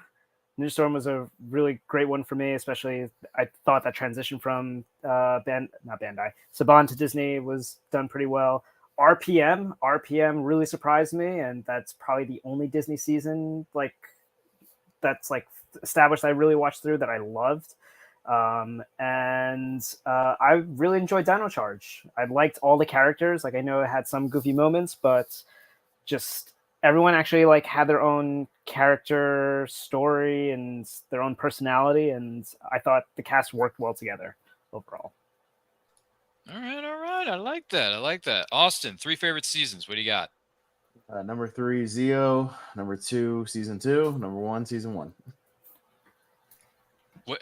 Okay, hold on a second. Zeo, and then what was the second one? He's talking MMPR. Oh, MMPR. Okay. Yeah. Gosh. Okay. I got OGs. OGs. Going back to the OGs. Good heavens almighty. Look, it's the ones I still go back and watch the most. I still have the connection to. Most of the new seasons suck, and they're just they're just designed for 5-year-olds, and like it's just too hyper kinetic and just. We just constantly got to yell our lines all the time, and just We got everything's explosions yelling behind us. all the time. Yeah, explosions for no reason behind us. We always For no pose reason, by the pose way. and explode. Yeah, just it's overdone. Too So many yeah, pyrotechnics. yeah. No, I enjoyed Time Force. Time Force was good. Diner Thunder was good. A few of the seasons here and there. But really, like any of the first Originals. 6 other than Turbo, yeah. Yeah, were Turbo will good. take out. Yeah, but For you, it's like anyway. it'd be like a perfect 6 seasons if you just take out Turbo and then just cut right to space. Yeah, it'd be great. Good Yeah. Lord. We know how he feels. What about you, Mhm. Ryan Payne? 3 favorite seasons. What do you got? Well, obvious. There are definitely some unanimous ones, but I'm gonna pick some that are, in my opinion, they're kind of underrated. I think Lightspeed's a little underrated. I mean, despite it having like a the great Carter Grayson, it has a good one of the honestly the only I think at this time the only originally American made Ranger out of the Titanium Ranger. Uh, it was kind of like it was kind of a good sort of like little reboot of the whole of Power Rangers as a whole, because it kept doing this continuous story thread to all the way to Lost Galaxy, and then Lightspeed's kind of like, okay, we're gonna get back to one off track teams, so not everything's too connected. And then another one I'm gonna pick is Power Rangers SPD, where it's in the future, and I'm liking the idea, even though it's still humans, but they try to stretch it out to more. They're humans, they're teenagers, but they got powers. They're mutants in a way. But no, you go in the future, you have all these aliens, and it takes us maybe over a couple of episodes to finally get an alien ranger out of Doggy Kruger, probably one of my favorite mentors out there. And let me see. Oh my god, it's honestly it is a tie between Dino Thunder and Dino Fury. I don't know why, but it's just no. RPM. Never mind. RPM. That's the third one I'm gonna pick. RPM. One of the few Power Rangers shows that really embraced the meta commentary of the ridiculousness of Power Rangers, but also trying to set it all in apocalypse set in a post-apocalyptic setting. Well, maybe not post-apocalyptic, but still Mad Max. Yes, in a Mad Max setting. And it had a lot of great moments. I still love the moment where all the Rangers are questioning the legitimacy of the suits, the point that they get explosions behind them when they morph, or why do they have to pose when they morph? And I love the whole, they make legitimate reasons why they have to do that. And I like how it all pulls off later on. I think the character's name is Dr. K. That is not spandex. It is, yeah, but like she keeps yelling at them for that. I'm like, it is. Oh, but what also, are those eyes? Look at it right Dr. there. K, probably one of the best written and complex characters in RPM, honestly. Okay, yeah, fair enough. We know what Gata's favorite season is. It's the original because she didn't watch anything past MMPR. Isn't that right, Gata? Or am I wrong? Wrong. She just mentioned one season consistently. Damn. So she binge watched the first season consistently. Yeah. Yes, but look. Ain't nothing wrong with that. No, I didn't say binge watch. I said she's been consistently mentioning another season. Actually, yeah, she mentioned Ninja Steel. Well, that Dino Charge and Samurai. You can thank my youngest son. You can thank my youngest son, the littlest one that was on my lap just moments ago. Dino Charge, not Dino. But Samurai. the reason I like Ninja Steel, as I've mentioned several times, it's just the fact that they all have swords. Swords are cool, right? Yes, and the fact is, also Dino Charge is. I just love the dinosaurs, and then dinosaurs. Yes, and then I don't know. There's just something about the difference in CGI from how, honestly, from the 90s up until now. If you see the CGI graphics, I know I almost butchered that word. So, mom mode, work brain, all over the place. And I'm still here. I'm showing up, even though I was late, fashionably late. No, we appreciate it though. But Yeah. I really like the transformation of their graphics from beginning to right now because it changes with technology and growth, and the graphics are phenomenal and how they just transition so eloquently to aesthetically amazing. I was gonna say, if you like Power Rangers with swords, you should watch Lost Galaxy. They literally get their powers from pulling a sword from the Quasar stone. sabers, Gabe. Yeah. Quasar sabers. Those are Quasar swords. saber. Yeah. That's a mouthful to actually It is, say. but they're swords, and they're really, really, really ridiculously good looking. So you might Of want to course. watch that. I mean, the And most that's recent. from Zoolander. That Yeah, line is she got it. from Zoolander. She got it. The most recent Power Rangers, Dino Fury, and later on Cosmic Fury, they Cosmic wield Fury, yeah. swords. Do they all get Yeah. swords though, or is it Well, in just Dino one? Fury, they all have swords, Dino Fury, but they all have swords. no, They all Cosmic have Fury, they swords, are going to yeah. have different Okay. weapons, actually. Never mind. They're going to be different weapons Different? in Cosmic Fury. No, Exactly. I was thinking. And you know, the also Trini had the size, if you remember. Power daggers. Yeah. Yes, they're also. But come on, nothing beats was- the Sword of Darkness, though. The Green Ranger. Come on. Well, that's the you badass sword. know, Come on. Sword of darkness. I was a always big liked fan his of Dragon I was a Dagger big more fan than of that Power sword. Axe. I mean, well, yeah. Ryan wanted a power axe, so you know. Well, I'll say that Power Axe is cool because it does fold out into like a shotgun. It's pretty It damn does. cool. It does. Two It in one. literally does. Multiple Yeah. purposes. yeah. What is it called? Multi-purpose weapons on a kids Yeah. show, guys. Yes.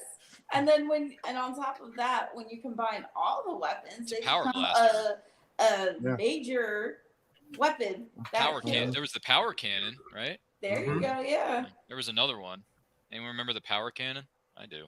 Yeah. That was fun. Good times, right? So yeah, seasons, right? Favorite seasons. That's where we're going with this. So yeah, for me, Time Force is my number one. Love it, love it, love it, love it from beginning to end. Great story, great characters, and I've met 99% of the cast members. So got that off my quota. So yeah, love that one. And number two for me, probably gonna go with, man, that's kind of tough, but probably Lightspeed Rescue. And then three for me is Lost Galaxy. I thought Lost Galaxy is a pretty good season. I really did. And Lightspeed Rescue, I liked it because not only were they back on Earth, but it was like everyday people who have everyday, like, different kinds of jobs, and they save people's lives in different ways, but they come together as a Ranger team. Plus those jackets. It's cool jackets. Yeah. I want one of them jackets. If Yeah, anyone there's a knows cool, someone who like, makes those jackets, I want naval one. theme to that season that I like. How they're all like uniformed and everything. It was cool. And then yeah, Lost Galaxy is a nice bookend. Also, to the Zordon there's no era. need for dual identities in that season. Yeah, they didn't. I think everybody knew who the Rangers were at that point. Yeah, because they were first responders. They were hired as first. Yeah. Public service. Yeah, public. Well, I don't know. They were if- like Well, cops Carter and and firefighters. Dana. and Carter everything. and I don't know Dana about Kelsey Winslow being a first responder. She No, was, no. Well, Kelsey, as the Rangers. Joel and Kai. No, Kelsey, Joel, and Kai, they weren't, but Carter and Dana were. yeah, I was like, Yeah, but Carter- Kai Carter- worked at SeaWorld, and that is like. I feel like Kai could be a I deep just sea wanted to diver. remind No. everyone that. Well, I mean, they're the best in their He field. worked with I mean, Shamu. Hey, let's enough of that. I'm just kidding. But we talked about what was it? We talked about series, talked about characters, talked about moments. But now I'm curious. Well, we already know most of our thoughts on what went down in some of the years since the show premiered originally, I should say, back in 1993. But I want you to picture something for a minute here. Because I'm going to, and by the way, for those of you just joining us, this is the 30th anniversary of Power Rangers. Don't forget to like and share this with everybody you know. If you have any thoughts about this franchise, whether it's about the toys, the games, the comics, anything and everything is fair game, let us know in the comments. Let us know in the chat. Whether you are joining this live on the replay, thank you for being here. And thank you to our panelists as well.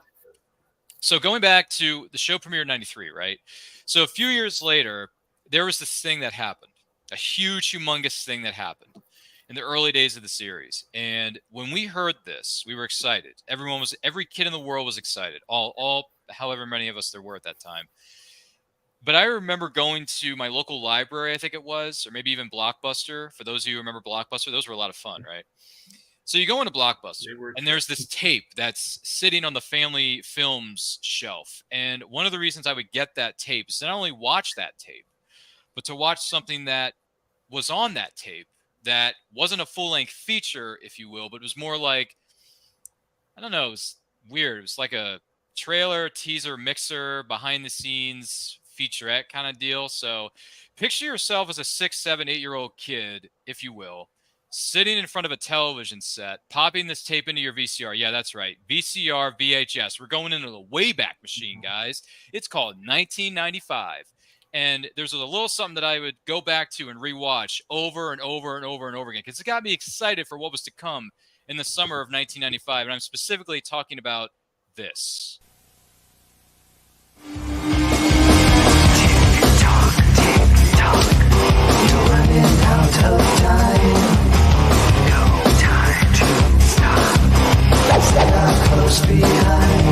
The excitement is growing.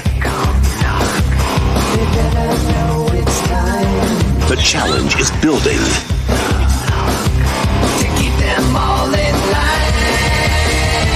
And the stage is set for their greatest adventure yet. In the next few minutes, see for the first time some of the new surprises that await your favorite superheroes as they take their skills to the big screen in Mighty Morphin Power Rangers, the movie. Let's kick some moves. We're 6 teenagers just out having a good time. And then we're part-time superheroes. Let's do it, guys. It's morphin' time. We got new suits. The uniform that you're looking at right now is completely different.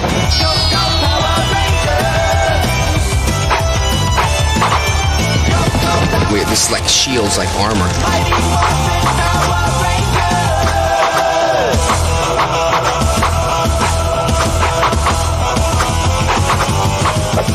The whole suit just looks much more powerful. We have new villains. Hi, honey, I'm home. Ivan Ooze is definitely the worst villain I've ever seen. How about taking another quack at it? He's big and purple, and he's like got all this. I am Ooze. He just wants to take over the world. We just gotta stop him.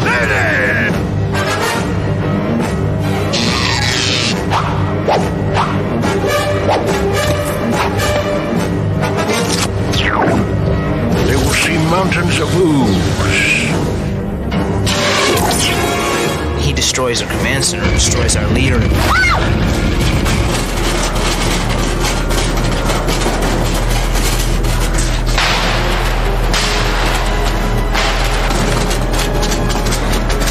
What happened here? Oh no!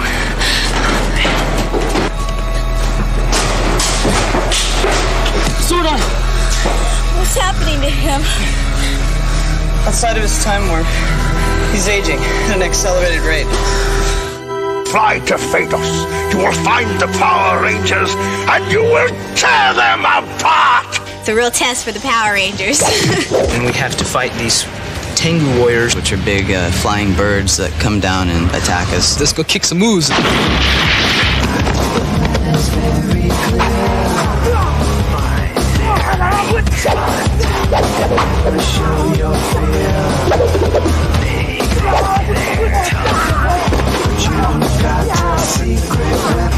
It's kind of a mix between The Wizard of Oz, somewhat Star Wars. It's just gonna be exciting and fun and like fast. Go, go, Power Rangers! Power Rangers! Go, go, Power Rangers! All the adventure, all the fun, all the ooze. Coming to movie theaters this summer, Mighty Morphin Power Rangers, the movie.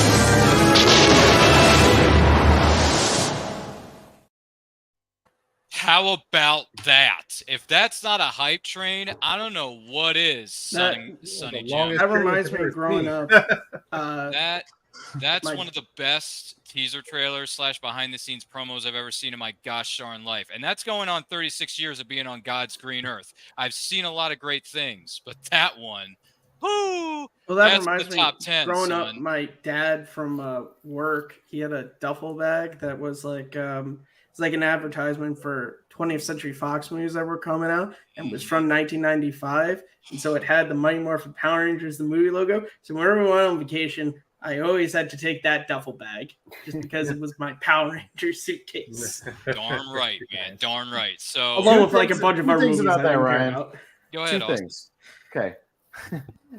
All right. I want to see a cut of this movie now. Somebody make it.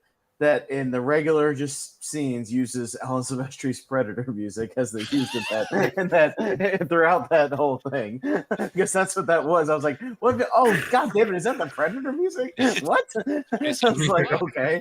But it was obviously Predator was. Terminator 2. That's Yeah, all they used. and I think it was and how much better that movie even would have been incorporating some of Ron Wasserman's tracks throughout the thing, even though they didn't. You know what I mean? Like throughout some of the action scenes. I mean, I That still would've like the been- regular soundtrack as it is, but yeah. No, I definitely mean, some I Ron like the movie Wasserman. version of the theme and stuff. It's great. Don't get me wrong. I listen to it a lot. I just mean like in a couple of scenes, just pumping some Ron Wasserman in there would have been pretty cool.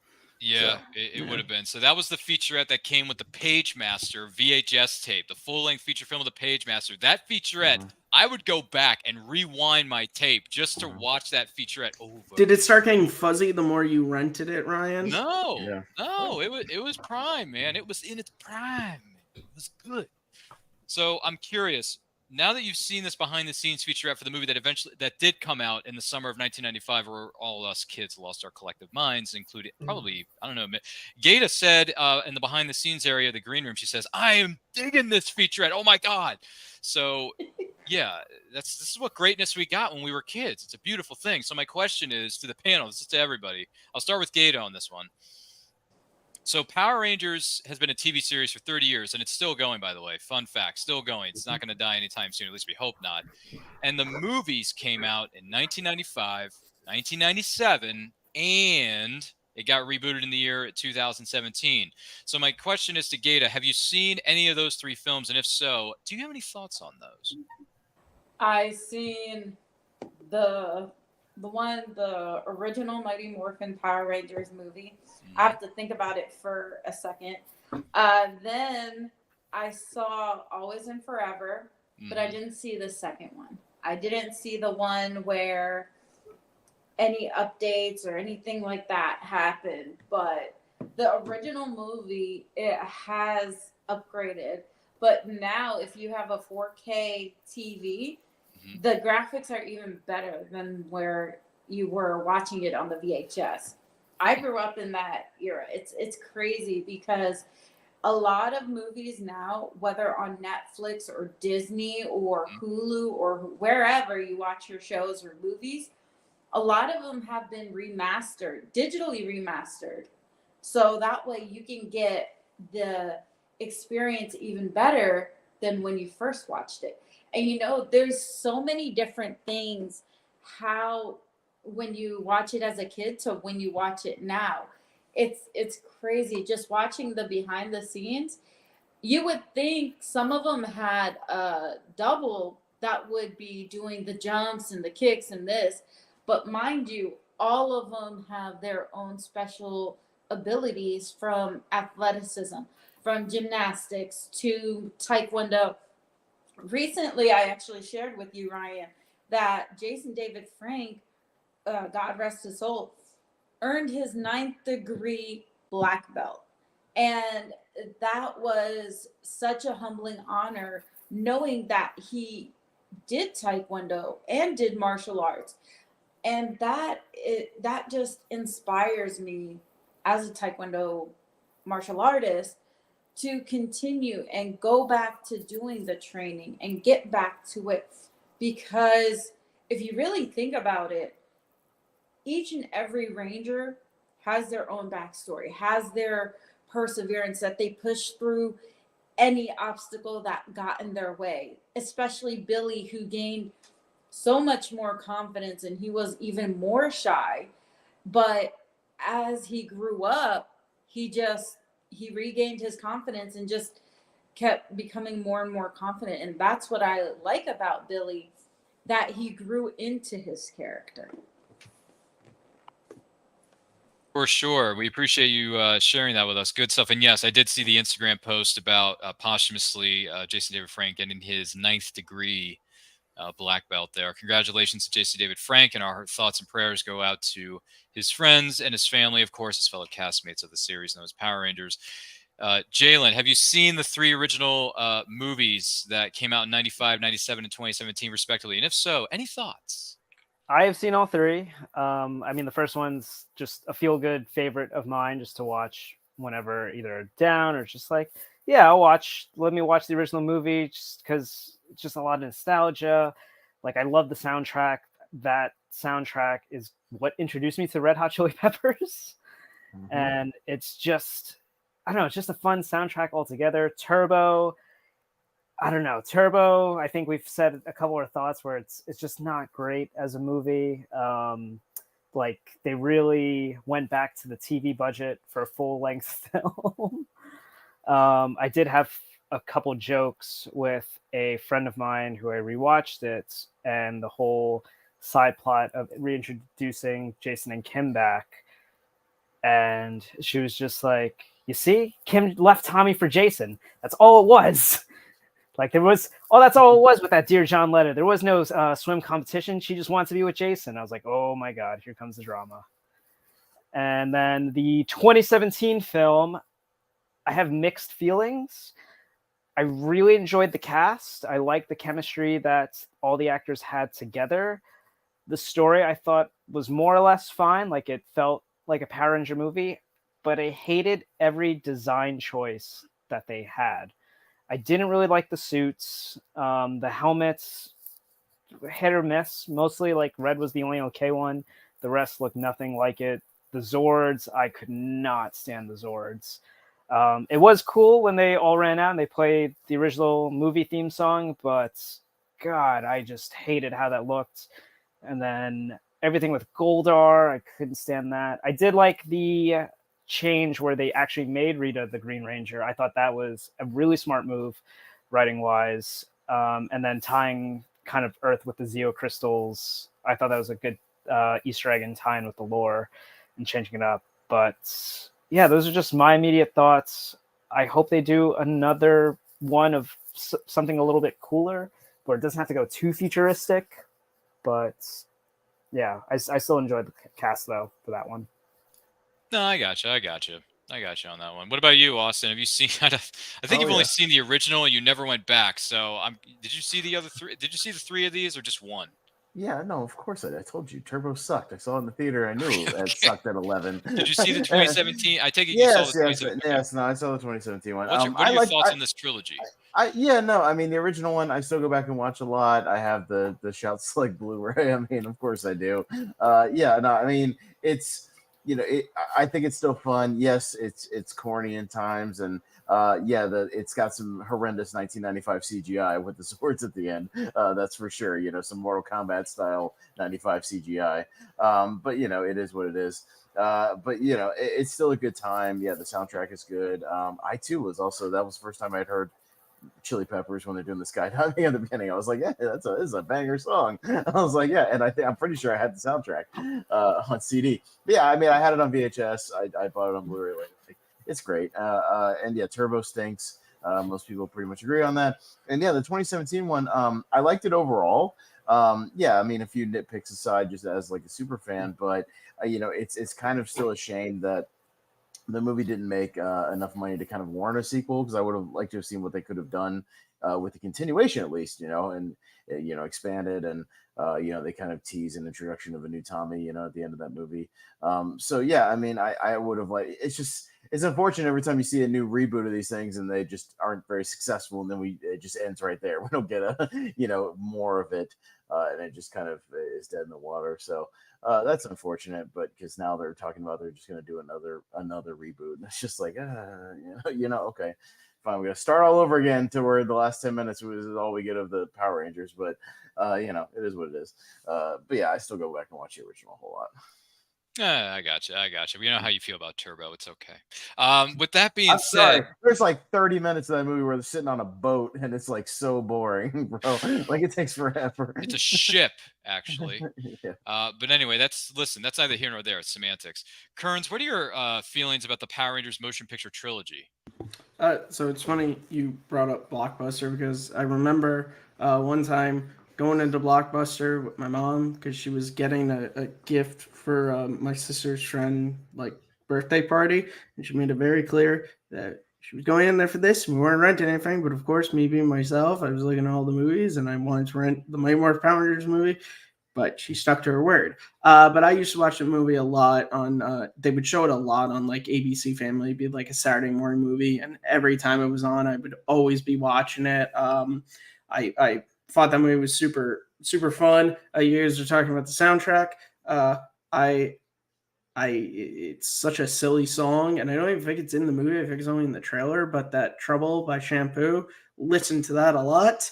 And I like the trailer. Turbo. I remember the first time I saw that, we went to visit my grandma because she had some surgery done, and she had Turbo on VHS. I remember watching it, and I loved it because Jason was back in it. There's a moment where he was wearing a black hooded cloak, and he looked like Luke from Return of the Jedi, so it made me like Jason even more. I know it's the weakest of the sort of movie trilogy, but I still kind of got some nostalgic feelings for it. And like I said, I mean, they bring Jason back and they basically do like a Karate Kid ending. So what's not to love? And then the 2017 movie, I really, really enjoyed that movie. I like the fact that they sort of changed the sort of characters from sort of the goody good, we do everything great in Angel Grove, into more of like a Breakfast Club kind of like, we're all kind of bizarre and messed up, but that's what's going to make us great heroes. And also like how like Zordon wasn't even perfect. He was kind of a jerk. Like he was going to take back the Red Ranger powers at the end until he didn't. And yeah, I am upset that movie didn't do better and we didn't get a sequel, because I would have liked to see a Green with Evil sort of like movie, and I just would have liked to see more from that cast, because I thought they had a lot of really great chemistry. So yeah, I got a love for all three of those movies. Respect. That's good. I appreciate that. Respect. That's what it's about. And I want to take this opportunity to say thank you for sharing those thoughts with us here, Matt Kearns. But I do have to go over to our good friend Austin. Austin, it has been a pleasure having you here in the studio. It's been a pleasure having you here during the course of this discussion. And we know that you're anxious to get back to being the president of the I Hate Turbo fan club, the Turbo season of Power Rangers, not Turbo the racing snail, because that's a DreamWorks property, I think. But listen, that's neither here nor there. So Austin, where can the person watching or listening to this follow you on social media, and any final thoughts for the 30th anniversary? Yeah, no, I've got a heart out. I got to head over to the Movie Hero Network, where you can find me most of the time. I got to go host the Lonely March Wrestling podcast, which Richie Goodacre, Ryan Payne will be talking about the GCW show in Brisbane, Australia that he just attended, amongst other things. We'll be talking some AEW All Out over there. But yeah, no, I mean, overall with Power Rangers, I think what it is for a lot of us is just, it takes us back to just an innocent, childhood period for a lot of us when we watch this thing. And I still think you can get a lot of that out of the show, just as far as just kind of a laid back, good time, some stakes here and there. But again, as I talked about at the beginning, it kind of enhanced my love later on of things like Godzilla and Bruce Lee movies and all kinds of stuff, transitioned a lot of that for me. So Power Rangers will always hold a special place in my heart. And I have no problem continuing to buy random T-shirts with all kinds of good Power Rangers stuff on them. So, because there's plenty of them out there. But yeah, Power Rangers is a good time, and it was fun talking to you guys about this. But yes, you can find me mostly over on the Movie Hero Network. Please subscribe on YouTube. We would greatly appreciate it. Love to earn your subscription over there. So you can find me hosting lots of stuff over there. More phenomenal, brother. And listen, thank you for being here. Remember, once a Ranger, always a Ranger. Austin, have a good time, man. We'll talk to you real soon. See you later. Thanks, guys. Have a good one, man. Thank you very much, Austin, for being here. Do greatly appreciate it. Wow, he is such a hater on Turbo. My God. Listen, the season has its issues, but it does have a few good moments with the changeover, with passing the torch with the new kids. I like that part. It worked. I don't mind listen, for me, the second half of Turbo is better than the first half, but that has nothing to do with the cast. It wasn't their fault. It was bad writing, bad producing. They were behind the scenes. Well, it was also, they were adapting a Sentai series that, if I'm not mistaken, was like a parody series. And so they were trying to take a show that was a parody and make it a serious show. So they were between a rock and a hard place. But also, I mean, I understand most of when they adapt shows, but it clearly shows when Saban picked when it was adapting Sentai shows, they're clearly picking and choosing. There could have been, there have been many people in the family that's pointed to other shows in Sentai that Saban could have adapted during the time with Mighty Morphin. Yeah, but I'm sure Saban looked at the race cars and was like, boom, we could get that Transformers market in here as well. Transformers Hot Wheels market. Yeah. Transformers. 100%. I think that was the problem. Sorry, that was before my time. You're trying to say Saban was just thinking strictly in a money-wise instead of maybe story-wise there, Ryan? You just... how cheap everything was. The fact how cheap everything was made, then yeah, he's clearly thinking money, which is why. And let's be honest, Saban's never fully thought in the story mode. Hey, he has Munchkin so on many camera canon thread holds. It's one of the reasons why he lost the whole Power Rangers to Disney in the first place. He was thinking money.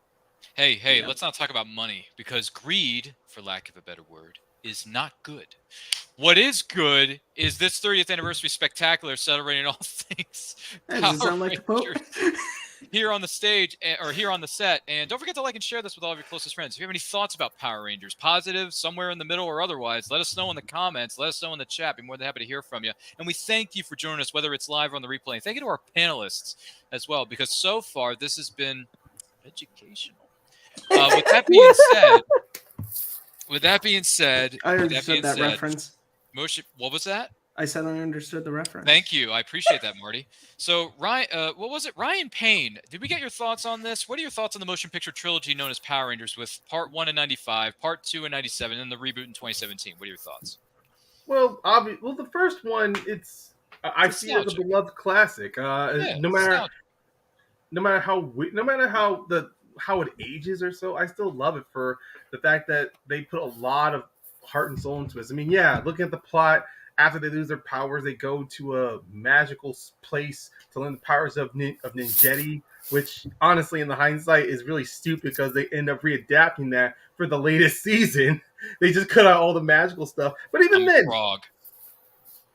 then, I don't care. Well, even then, it was still a good moment because it's trying to show. It was a good moment to show that the Rangers came out against a really dangerous villain, and the actor, Paul Freeman. Paul Freeman. He also played Belloc in Raiders of the Lost Belloc. Ark. Yes, kind of a big deal.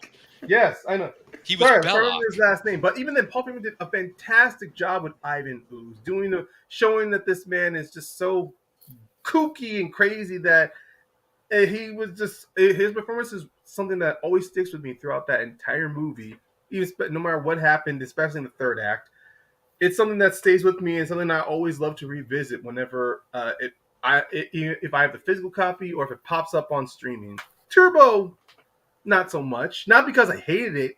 It was because it's not rewatchable. Yes, it's really not. The Spanish Inquisition. Don't forget the Spanish Inquisition, Matt. The Brady Bunch reunion. Does anyone that remember is something that was playing that performance too. That was at least entertaining, Matt. Let's be honest. That line, the Brady Bunch reunion, is something I did not get until I get older. And I go, oh, I see. You remember that, Ryan? The Spanish Inquisition. Anybody remember that? No one expects it. Okay. No one. But moving on, Turbo. It's a mixture of a bit of excitement, but then also disappointment because I was expecting Zeo to move on forward. Then they write out Rocky, which honestly, looking at his character progression in Zeo, from red to blue, having Jason as this counsel to him, and then he's pushed out. Like, you bring two. He broke his back, dude. Look, he broke training too hard, back, man. Trying to do a 540 roundhouse spin. You're trying too hard, Rocky. Maybe I'm not trying hard enough. Okay, I'm going to get off my gripes with all this stuff. Look, Turbo, it was entertaining for a first watch. But then when you rewatch it, like you said, Ryan, it's not rewatchable, honestly. A lot of it is not. But the rebooted one, for the rebooted Power Rangers, good film. I really did enjoy the story. They were really trying to get the writers understood we're not going to love this group unless we don't spend time with them. I just wish that we had more instances of them. Like, I understand they were trying to have them earn the powers, like earn morphine, but I hate how it was building this whole thing. Like, you need to be a unit in order to morph together. It felt to me like that was a shitty cop out. But then it made sense later on with Billy's character and the bond that they created that they can do it for the first time. Oh, okay, Captain America. All right. But beyond that, I did love everything of the progression of all of them as outsiders growing into a group of truly good friends.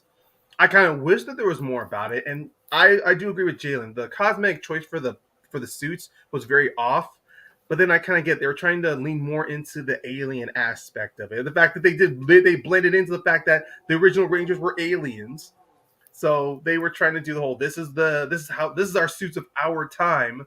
And maybe if there was a sequel, we could have seen what would happen if they became more comfortable with the powers. Maybe the suits would have became more friendly, like so people wouldn't be scared of them. And maybe they would have been interesting to see what their version of Tommy would have been in a sequel that they teased off at the end of credits. But I do love at the end that the whole fight ends with one of them just slapping the villain away. Did you just slap her? Yeah. I think I did. Remember how How the about that? original ended? What did they do to the villain in that one? Knee to the groin. Yeah. Power Yeah, Rangers well, are I not do- playing dirty, and I like that. They took Tybo. different measures, though.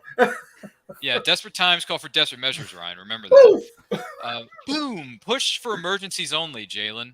Whatever. Hey, it worked, right? It worked, didn't it? Because I had what was it called? It was was it Haley's Comet or Ryan's Comet? Ryan's Comet. Hey, they named a comet after me. Great. So I was the thing that destroyed Avenues. You're welcome, America. So, gosh almighty.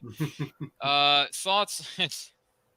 Tim, thoughts on the motion picture trilogy known as Power Rangers from 95, 97, and 2017, rapid fire, and do it in 2 sentences or less. I double dare you.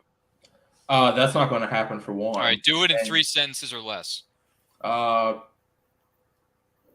There was no movie trilogy because a movie trilogy requires 3 movies back to back simultaneously.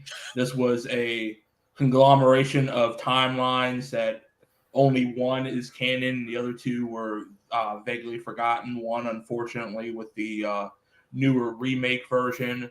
The first one, it has its own. That's a whole new 2 hours of debate. I mean, as a kid, when you're watching it, when you got into Power Rangers, the first movie was great. It was fun to see Power Rangers on the big screen. Woohoo! We're going places. We did nothing. Sorry, Ryan, you're not getting 3 sentences. Turbo didn't need to happen.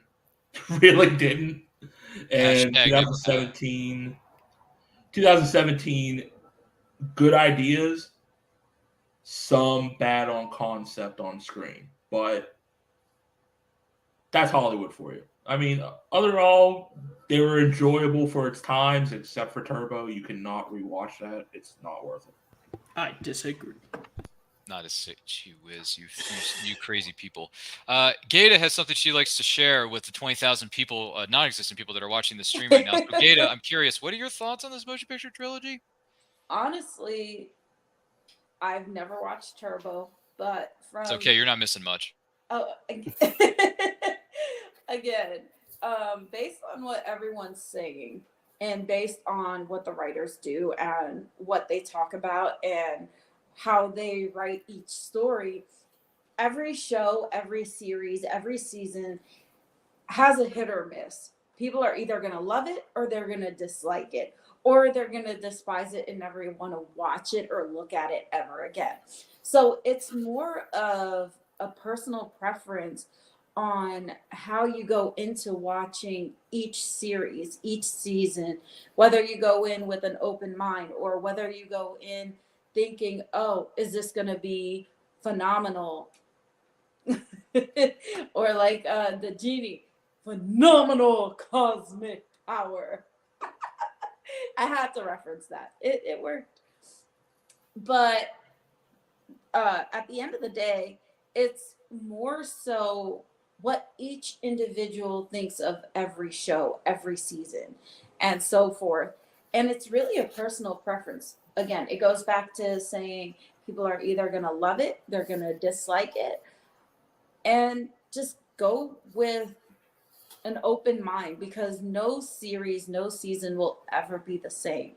In thinking you want to match it to the original or to other series that you guys liked and loved.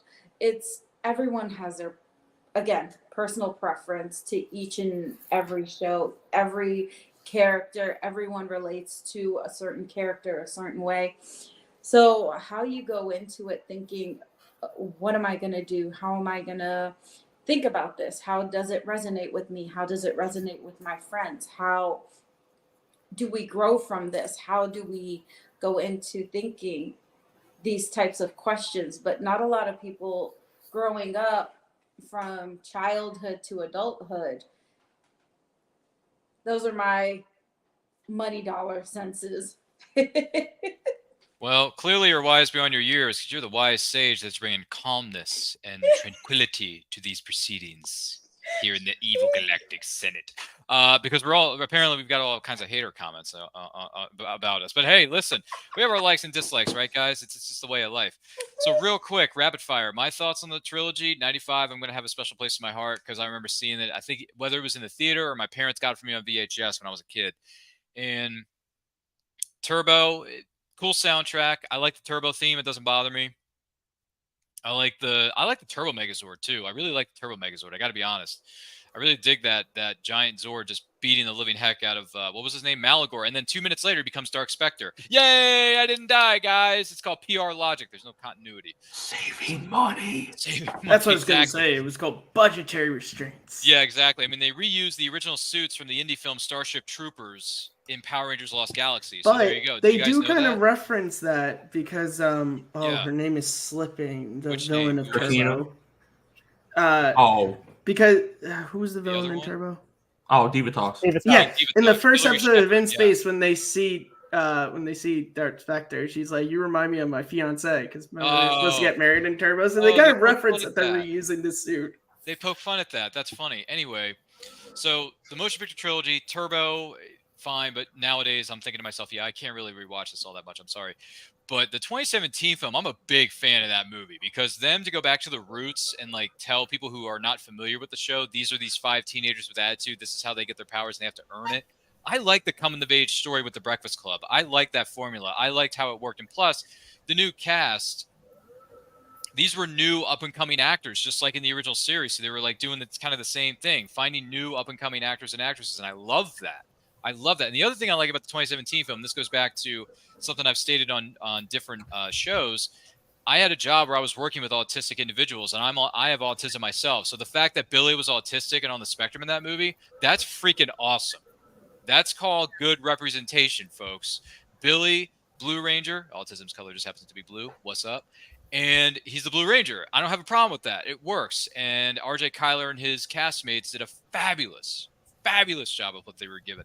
I wish you would have gotten more, but you know Hollywood, right? If you don't make $1 billion, you're not going to get 50,000 sequels, unlike Fast and Furious, which seems to be getting more of those. Get out of here, man. By the way, Lucy is here. She says, my girl Gata. So there you go. Yeah, talk about the cast. I remember I was so excited for the second season of Stranger Things just because they brought Digger Montgomery in. Yeah. I was like, it's Jason. Like, me and my sister were watching it. I was like, it's Jason from Power Rangers. It's Jason. But then he never came back because there was no sequel. So for the Power Rangers movie, anyway. So I'm curious, going around the horn here, and I have some things I'd like to share with you. For those of you who just joined us, this is a celebration of Power Rangers' 30th anniversary. Do not forget to like and share this with everyone you know. If you have any thoughts about it, any memories you want to share with us, drop it in the comments, drop them in the chat. Whether you are joining this live or on the replay, thank you for being here. And thank you to each and every single one of our panelists for being here as well. We cannot do this without them, although I kind of regret bringing half of you on here. But even so, I have some things I'd like to share with you. Now, some of us, if not a majority of us here, I should say, found an opportunity to sit down and talk with some of these legendary Rangers. So I have some images I'm going to share with you all here. I want to go over to Jalen here for a second. Jalen, you've met some of the biggest, and I mean biggest, names in the industry. One of them, and we're going to say, once again, rest in peace to this kind gentleman, Jason David Frank. How cool was it, not only to make these Funko Pops, but when the Rangers get them? What was Jason David Frank's reaction when you met him and showed him his pop? His first reaction was, holy shit, you made this? And I was like, yeah, like it's, he's like, oh, he was just asking so many questions. And I think in this photo specifically, this was the second time I met him, and he was just really hyped about it because the first time I actually gave him his own Morphing Tommy Pop. So this time I just had to get my own signs.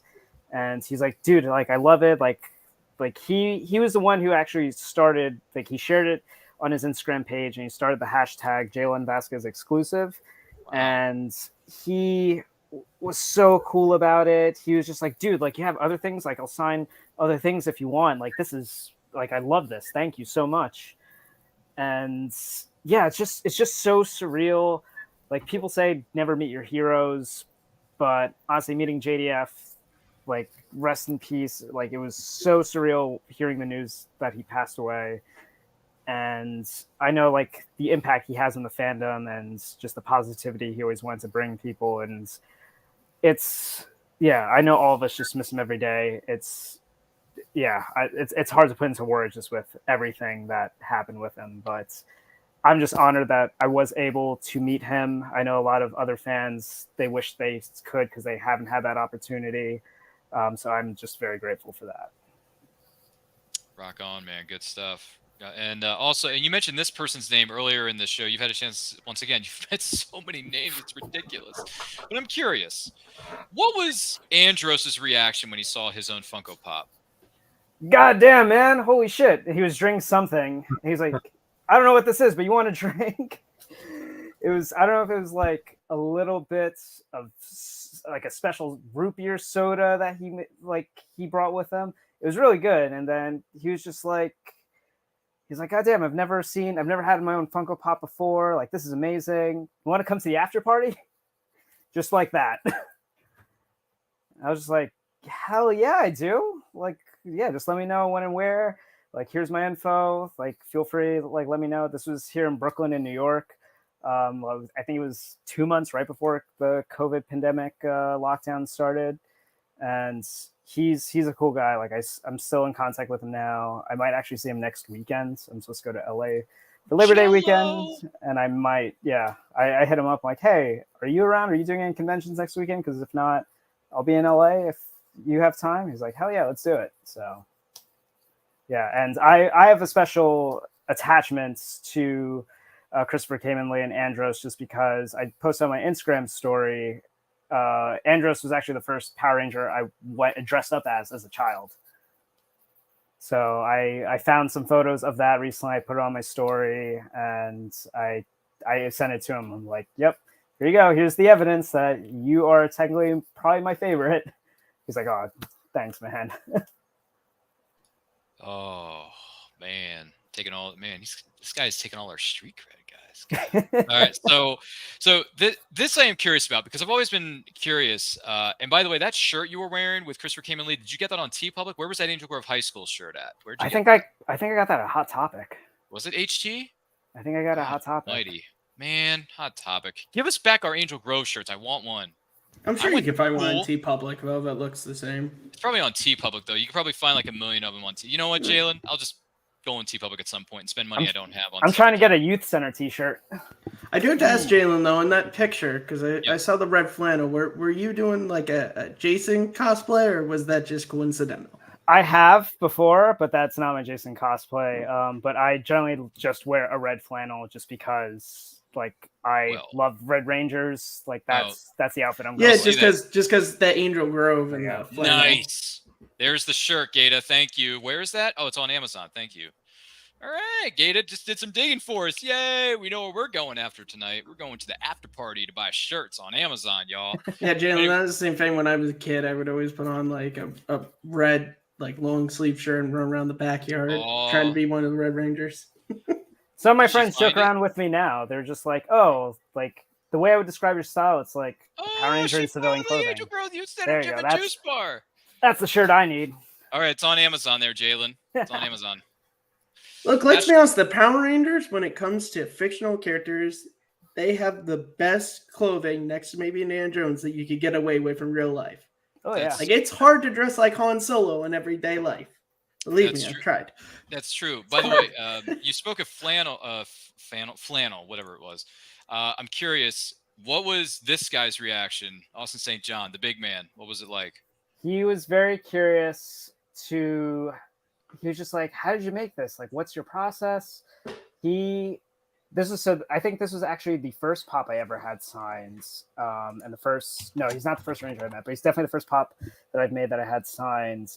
And he was really curious just to see, he essentially just wanted to buy some just so he had to sell at his table. And to me, that was the most flattering thing ever. I never looked at that point. I didn't look into making more for people. I just did it for my own personal thing. And then between meeting Austin and then just the fandom, because I posted a couple things, post images online on like Facebook groups and Instagram. That was the following year. People just asked like, holy crap, like I'll buy this if you make more. So I learned how to mass produce, but I do it all in my basement with silicone and resin, and I hand paint everything. And I just kind of figured out how to do it solo. So this was the following year. So can you open that picture one more time for me, Ryan? So for this instance, me and Karen Waltz for the first time, they're really nice. And they thought it was the coolest thing ever because Karen saw it on Instagram. And then I showed Walter his last. And he's holding his hand like that because some people don't realize he's missing a finger. And I told Walter, if you actually look close on the pop, he's missing the same finger on the pop. He was laughing so hard. He's like, that is so dope. Like the accuracy to do the right, like the left hand middle finger. He thought it was the funniest thing ever. But all of them, they're just so grateful to just have something. I'm grateful that they love it, that they've promoted me on and off like the last 5 years of doing this, and a lot of the time they'll usually sign my stuff for free too, so I'm very grateful for that. I turned my camera around, but the other side of me, so I have a couple behind me here of just the morphing ones, but on the other side of my wall I have the full sets of other teams of like my personal collection, but everything is signed except for the Trini one, unfortunately. I may actually have Charlie Kirsch, who plays Min, sign that one for me on her behalf. It feels like that makes the most sense. Ranger stop. Yeah. So that might be the next best thing. But yeah, it's just surreal. Just as like a kid watching the show every day after school, I would not believe I'm meeting them, hanging out with some of them on occasion for certain things. And the fact that they love my work enough that they're willing to promote it as well. That means a lot to me personally, and I'm just so happy and so humbled just of the whole experience the last 5 years of trying to meet everybody that I can. So that is, my gosh, it's really cool stuff. And Gata's all jello of that. So I'm curious, Gata, do you have thoughts on what we've just seen from the incredible work of art that is Jalen's Funko Pops? And have you met any of the cast members at all, Gata? No, I have yet to meet any of the cast members. And two, I don't call them works of art. I call them masterpieces because it takes a true artist to create such a magnitude of amazing work. And to have these characters, these people, these interactions, I say that not only are you building a reputation for yourself, which is commendable and truly amazing, but you're creating originality, authenticity. And I commend you for that. That actually inspires me to keep pushing in what I'm doing for my originality in my baskets. And as you gentlemen know, I create unique gift baskets. And what I was saying in the back channel is we can all get together, collaborate, and create a Mighty Morphin legacy gift basket with all the Power Ranger colors. Let's do it. Cool. I'm in. We can do it. When you work together as a team, you can do much. And not just that, you're also building relationships. This is something for everyone out there to know as an entrepreneur, as someone who's building their brand. Don't be afraid to go out there. Don't be afraid to communicate. Oh, I love you too, Rainy. And Lucy, my girls.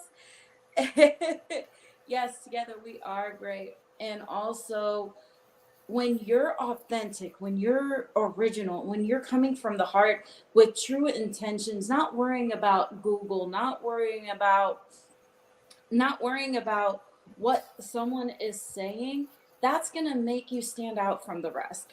Once you stop caring about what people think about you, and once you start putting yourself and your needs first, that's when you start winning. And yes, everyone out there are haters, but the only reason they hate is because they're jealous of your work. They're jealous of your masterpiece. They're jealous of your success. But with that being said, keep doing what you're doing, because you're going to soar to new heights more than where you were now. And I'm so proud of you. I know you guys don't hear this much. Ryan, I'm incredibly proud of you, and all the fellas, both Ryans, because I know we have two. I remember. But with all sincerity, guys, I'm incredibly proud of you all. I'm incredibly proud of your work. Ryan, with your podcast. I'm not sure exactly what everybody else does. Jalen, I just realized you create Funko Pops. That's phenomenal. And not many people can create that authenticity. So keep doing what you're doing, keep pushing, keep persevering, and just know I'm here to support you in any kind of way. And just know I'm here for all of you guys, as you are my social media brothers, and I'm the older sister. Oh my goodness. Isn't this Yellow Ranger of ours, the saber-tooth tiger, wise beyond her years? I would venture to say so. My goodness. Jalen, do you not feel motivated right now to like make 50 more of those right now? My gosh, dude. Let's make some more pots, man. I totally do. And I'm trying to go to Rangers Stop Orlando, so I need to get a lot of things. Yeah.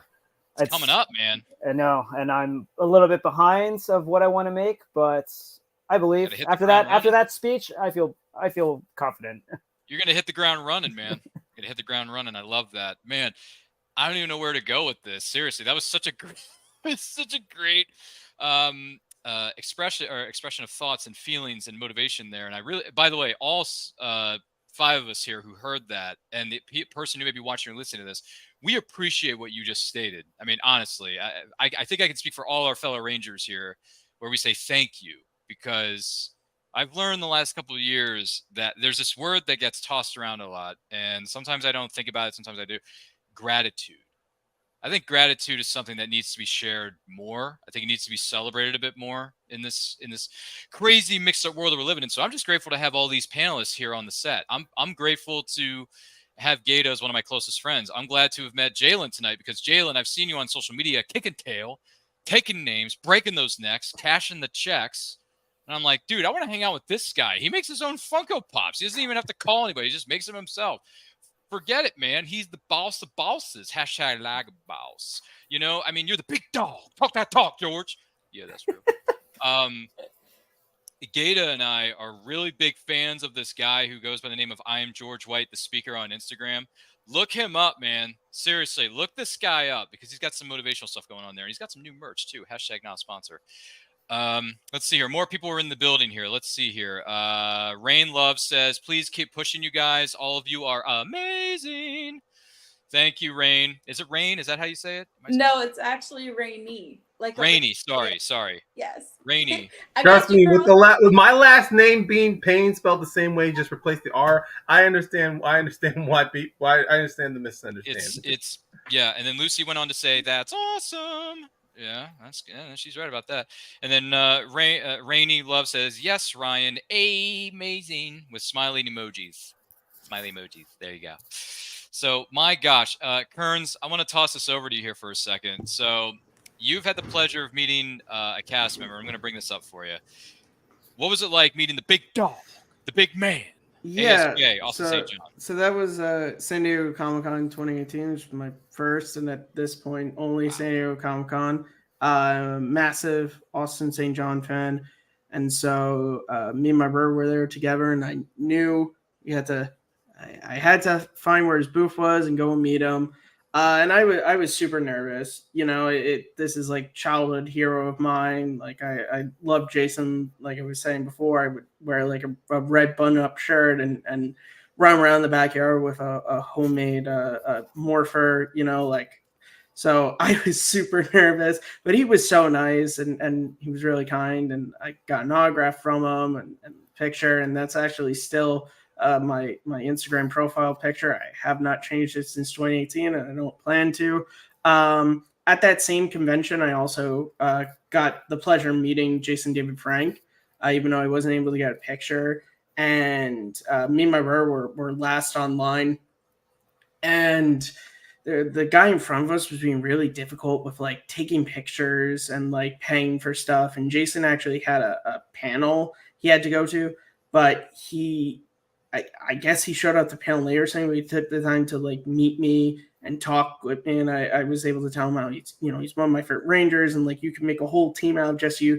And he was so nice. He shook my hand. And then for the trouble, he actually gave me and my brother autographs for free, which was just so kind. And yeah, so I remember hearing Jason passing away and I shared that story because he really was like, I think pretty much all the Power Rangers actors they really are fan first, actors and everything.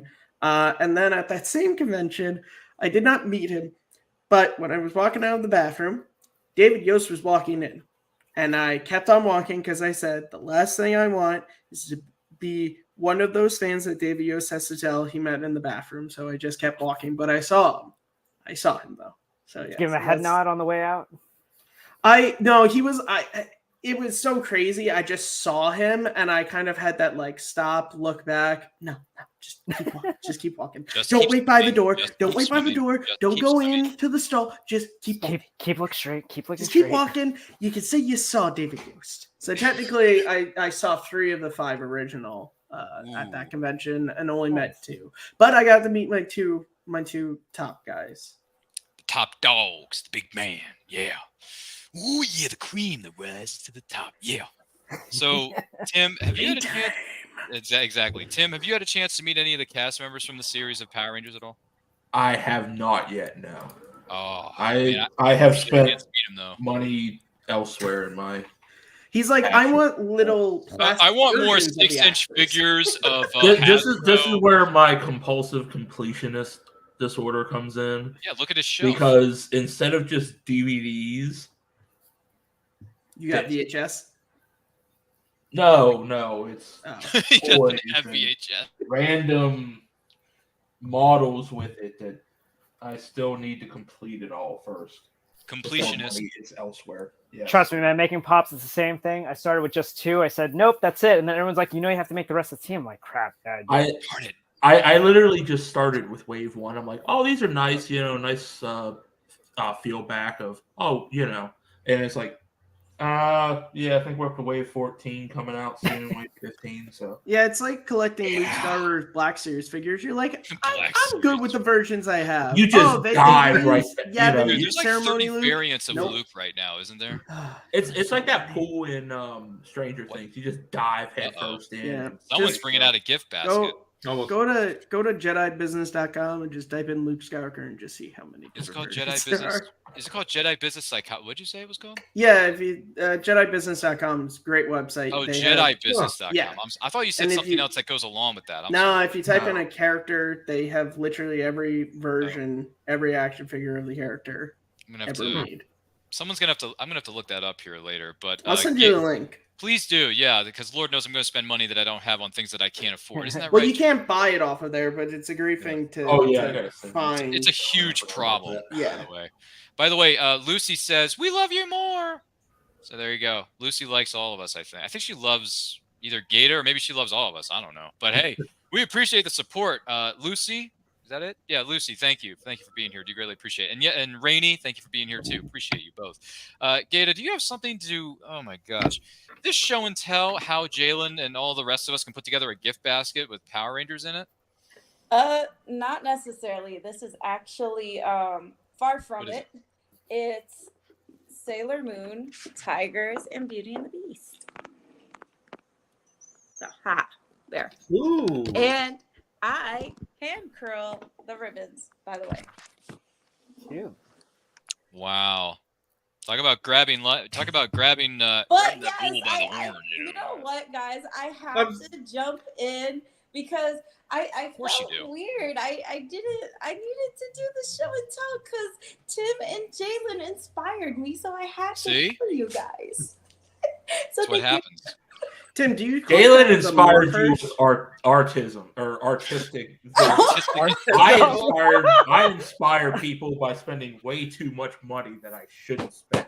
Tim, do you listen? collect I the got a morphers? story We've all to tell been you. there, Tim. Trust me. The morphers I have in storage right now because I have. trying Okay. to build up Hey, a listen. You want to talk shelving unit morphers? over Let's here. talk morphers. I got Legacy Bandai, the original. I got Legacy Bandai Zeonizer, by the way, which goes for like hundreds of dollars on eBay. Yep, Anyone that's my notice that? favorite morpher. 250 to 300. I got a Chrome Morpher from Time Force. Booyah, baby! I got the Time Force badge, like the original badge toy from the toy line. Cool. Yeah. Lights Did it up and come stuff. with the gun? No, I don't have the pistol. I don't have the laser blaster. But I got the badge that says, "Hey, this is SPD. You're under arrest, Rancic," as Jen would say. Time Force. Speaking of You mean which, Time Force, SPD, their badges were a little different. well, SPD badges were different from the other ones too. Ryan Payne, have you met any of the cast members? Unfortunately, I have not. I mean, Negative Ghost Rider. The pattern is full. no. Well, I mean, and I'm not saying there hasn't been times where the opportunity was there, but The personally, schedules didn't line up. No, actually, as someone who lives in San Diego and has been to multiple San Diego Comic Cons, there have been moments where I have walked past the booths where I've seen many actors who've done Power Rangers, and I don't know. I'm just not that kind of person who want to really go forward and meet and take photos with anyone. I'm not gonna say I've outgrown that. It's just for me, I don't have I don't feel the pull to go towards there unless someone pushes me towards. The only time I've ever felt the pull to go to meet somebody or at a convention is if it's someone I'm consistently following through social media. Otherwise, if it's someone from a show that I've seen in the past or a show that I don't follow as much and I see they're at a convention, I'll go out of curiosity, but I'm not willing to stand in line for it. I think the only time I actually went out of my way to say hello to a creator was, I think it was around 2018 or 2019 Comic-Con. A friend of mine urged me to go say hello to one of the creators, the God of the God of War games, and I literally just walked past him. I'm like, wait, he's one of the creators of the PS4. He was the creator of the PS4 God of War game. And then my friend's like, say hello to him. I'm like, why should I? He's walking the floor. I'm pretty sure he doesn't want to be bothered. That's my attitude. I don't think people want to be bothered when I walk past their booths, even though that's the point of them being there.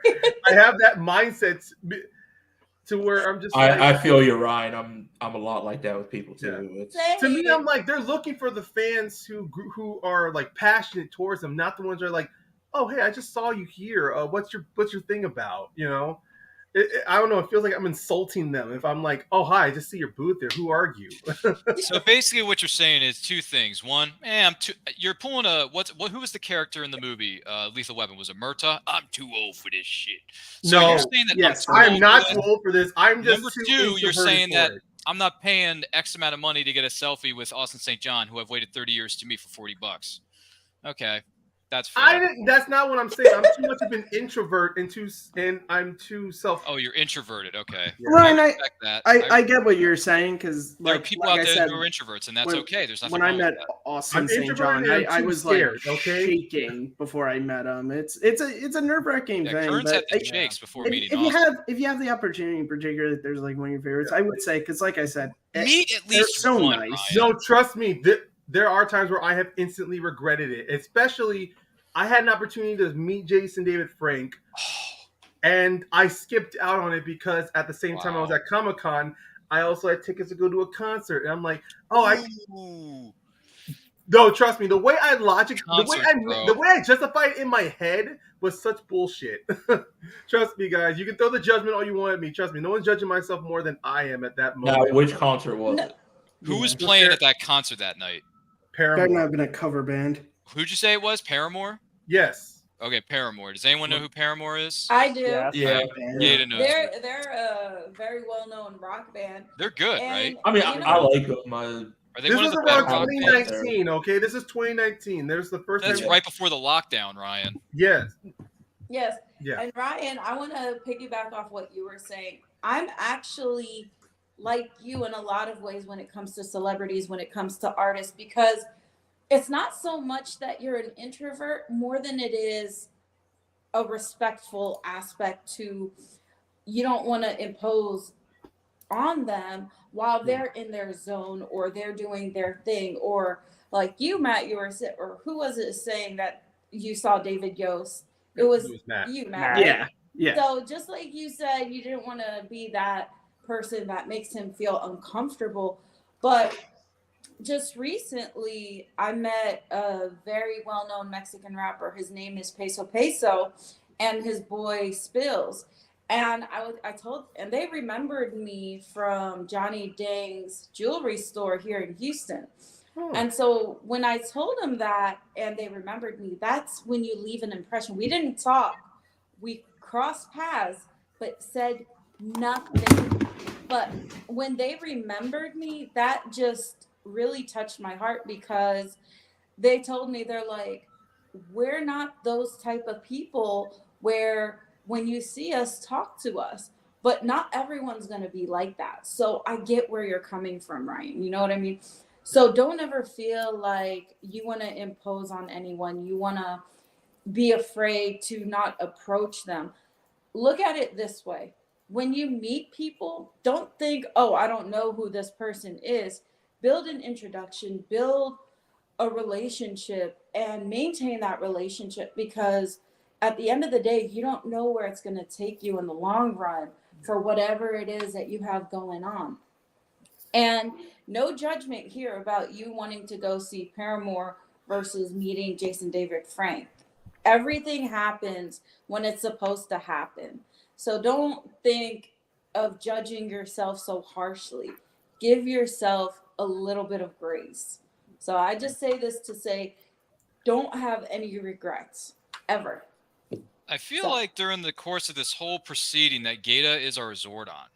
She's the wise sage that just gives us all the great advice and great tips about going forward. I was going to say Wooderson. At least she's a good one with that. She doesn't act like Question Lady in Turbo. No, I'm not saying that. Question Lady in Turbo was like, by the way, we're in mortal danger, lady. Tell us what we need to know. Well, here's Hold the on, deal. Wood. Here's the deal. People are chiming in the chat. I want to take a moment to say thank you to each and every single one of you who have commented in the chat. Whether you are joining this live on the replay, thank you. And don't forget to like and share this. Rainey says, G can totally put a Power Rangers basket together. You know, if we put our ideas together, I mean, I'm not against getting a Power Ranger gift basket, for, at some point. I'm not against that. Lucy says, I can't wait to see what you all can create together. And then Rainey goes on to say, I grew up on Power Rangers and I've met Jason. I believe she's referring to either like Austin St. John or maybe Jason David Frank. I'm not sure. Jason David Frank. Thank you, JDF. And the Pink Ranger. Does that mean Amy Jo Johnson or Probably Catherine Sullivan? Amy Jo. Is it Amy Jo Johnson or Catherine I think Sullivan? Amy Jo just owns the Pink Ranger. Well, probably. I don't know. Well, and then Rainey goes on to say, I do cover Really? songs more. Yes, my girl Rainey is a singer. Is she on Instagram? Yes, she goes by Rainey Love, and her husband's Cooley Booley. Ooh. So I got to shout them out. She does more than like the just names. sing. You guys got to connect with my girls. They're phenomenal. We're all here, and okay. So quick story time. Rainey, Lucy, I love you girls. I have to say this. So Rainey invited me, my husband, and the kiddos to her daughter's birthday party. And then we met Lucy.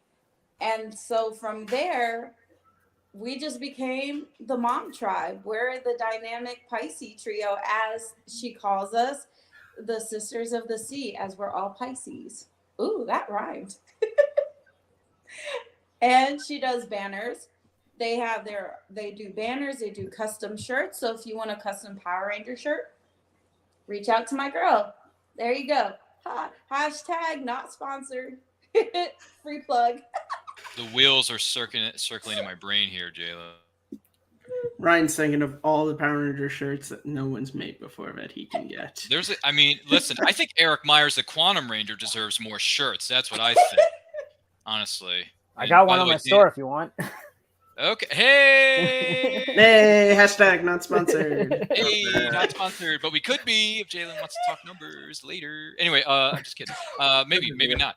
But listen, I appreciate you sharing that with us. But I have been told from the Morphing Grid, some of these Rangers have to go Betty Bye here pretty soon. I don't know why it's early. Betty Bye? I haven't heard that. I know that's going back to 1932. But listen, I do want to take this opportunity to say thank you to these two particular Rangers, starting with the man, the myth, the legend, who makes his own Funko Pops better than anyone I've ever seen.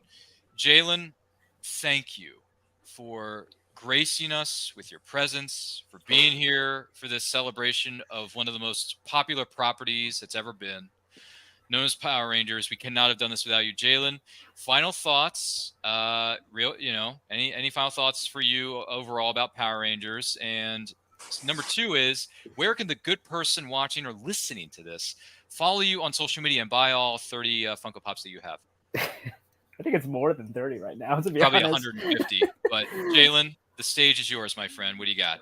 Awesome. Well, thank you so much, Ryan, for inviting me to be part of this. It was a really great time, and thank you to all the other panelists as well. It was great kind of just bumping heads with you and just chatting about the wonderful thing that is Power Rangers and just all of our experiences, whether if it's the good, the bad, or the turbo, as I'll put it. But you can follow me on Instagram for all of like my design and toy stuff at Jalen V, Jalen V. It should be there. There it is, 515. I'm also doing a giveaway right now for Power Ranger Day. I usually do this every year for National Power Ranger Day. So if you go into my posts, take a look. I'm pretty much giving away a free custom of your choice of either one of the Turbo Rangers or one of the Time Force Rangers. It's pretty much just something that I do to thank the Power Ranger community and thank you for all the support that everyone has given me, because honestly, I would not be anywhere without people buying my product, without the Rangers supporting me as well. So I just want to kind of give back in a small way in that sense. And you can check out other things as there. I do have like a link tree on my Instagram. It will lead you to other things like Facebook, my photography page as well, of just random things I take photos of, and my online shop where it has a lot of merch. This is not my shirt that I designed. It is one of David Yost. I am not sponsored. Neither is Nerd Culture, but definitely check out some shirts there as well. And that's pretty much it for me. I'm trying to be at Range Stop Orlando this November. Hopefully I might see you there. Come say hello. I'd love to just meet anybody in the fandom. Just come say hi. My goal is to meet Jason Narvi and Paul Shire, because I've never met Bulk and Skull yet. That is on my to-do list, and I do have a custom of them, and I have some sets already made, and I'm trying to get some to sell for that show as well. There's going to be a lot of guests there for the show, and it's going to be a fun time. So hopefully I will see you there. Thank you very much, kind sir. Do greatly appreciate it. And you're welcome to come back here anytime to talk Power Rangers, maybe some other fandoms that you may enjoy. I don't know what fits your fancy, but we'll talk offline. There's a lot. Okay, we'll talk offline. Yeah, you and I will talk. I'll DM you some things and ask you some questions. We'll do some follow-ups, is what I'm saying. We'll follow up. You and I will sit down. We're going to sit down together. We're going to follow up, talk about some things, and maybe create some... Yeah. Anyway, yeah, I know. Anyway, Jalen, enjoy yourself. Enjoy the week. Hope you get down to Ranger Stop. Say hi to the crew over there for us, because Ranger Stop is a good show. I've been told. I have not been there yet. It's on my bucket list because I hear good things. I'm good friends with Mikey, the owner. Do it. And Mikey, hello, if you're watching this. Good to see you. Hope everything's going well for you down there at Ranger Stop in Orlando, in Florida, if I'm not mistaken. Matt Kearns, final thoughts, and where can the good people watching or listening to this incredible broadcast follow you on social media and everything that you have coming up? Because I have heard you're a busy man. What do you got going on? So final thoughts are, I love Power Rangers. It's a lot of fun. I know at some point you were going to ask this question, but I'll just say one of the lessons that I always took from Power Rangers, and I carry it to this day, is always, stand up for the people who can't stand up for themselves. And, teamwork is always stronger than the individual. That's, I think, great messages that Power Rangers gives us. As for where you guys can find me, you can find me on Twitter in 2 places. At Crunch_Matthew is kind of just my own personal Twitter, but then I also have a Twitter for my YouTube channel, MattMovie611, which is the same for YouTube. Over there, I do a lot of different stuff. I do video essays. I do fan-made trailers sometimes, music tribute videos. And then I also work with the channel Take 3 Productions, where, again, I do a lot of different things. I do a video essay series called Second Look, where I take a movie that I think is kind of overhated, under-talked about, or I just want to talk about it, and I kind of just go through the reasons why you should give the video a second look. And then I also do some other podcasts and stuff over there as well. More phenomenal, man. Thank you for being here, Kearns. We appreciate you being here. We wish you the best of luck with all your projects moving forward. And as always, may the power protect you, Kearns. You too. Take care, guys. Have a good one, man. Appreciate it. My gosh, man, this has been a lot of fun. Well, I'll do this rapid fire here because I know we're kind of getting dangerously close to certain people's bedtime. But you know what? Before I even get into that, Gata, I want to say this to you. You're a ray of sunshine. You're a ray of light, a ray of positivity that we need in this crazy mixed world that we're living in. And people are just dropping all kinds of love for you, whether it's Rainy or Lucy. They all love you so much. But my question to you is this. Any final thoughts on Power Rangers 30th anniversary celebration? And where can the good people of the interwebs follow you on social media to keep up to date with the more phenomenal, I should say, stuff that you're doing over there? What do you got, Gata? Well, first and foremost, Ryan and everyone on Nerd Culture, thank you for inviting me to this 30th anniversary for the Power Rangers. When you grow up as a child and you emulate and admire these characters, that you want to become like them in the sense that you want to become more confident, more mindful of what you say, how you act, and how to protect your friends. And just being there to support one another, to lean on each other, and to grow together. And I truly believe in supporting each other and leaning on each other when you really need it. And you could see it in a lot of the episodes that they always leaned on each other for support, for moral support, for positivity, to get out of their own negative mindset. Like, man, I can't do this. Wrong. You can and you will. As long as you believe you're able to, you can accomplish anything. I'm a force of nature. Nothing's going to stop me. I'm going to keep persevering. Just like in Taekwondo, just stay consistent, keep persevering, lead with integrity, and be honest with yourself, and give yourself grace no matter what. And for the whole world who don't know who I am, my name is Gata. I also go by G, sometimes Gigi, sometimes Charm, sometimes G Boogie. I have a plethora of nicknames. But just to let y'all know, I do very personalized gift baskets. I can go further into detail as to how I go about them, how I do them, how I put them together, as well as using colored shrink wrap, colored ribbons. And you can find me on all social media platforms, from TikTok to Instagram. My Instagram handle is right under my name, charm.celebrations. Twitter is charmceleb. And also TikTok is charm celebrations, all one word. And I'm also on YouTube. If you have any questions, please don't hesitate to reach out. I'm very approachable. I'm very reachable. I'm very responsive. Even though I work, I have to make money to spend. I have to spend money to make money and grow my business in any way, shape, or form. And just know I'm here to support you. So Ryan, thank you. Take it away. My goodness. Gata, thank you so much for being here, dude. Appreciate it. I mean, talk that talk, Gata. Talk that talk.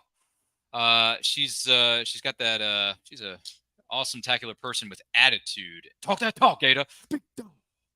Yeah, that's real. Listen, I can't help myself. I've watched that so many times on Instagram. When you go on Instagram and follow I Am George White, I think it's I Am George White the speaker, if I'm not mistaken, Gata. I don't know if that's the full Instagram handle, but if you follow him on Instagram, that's okay. It is. All right, cool.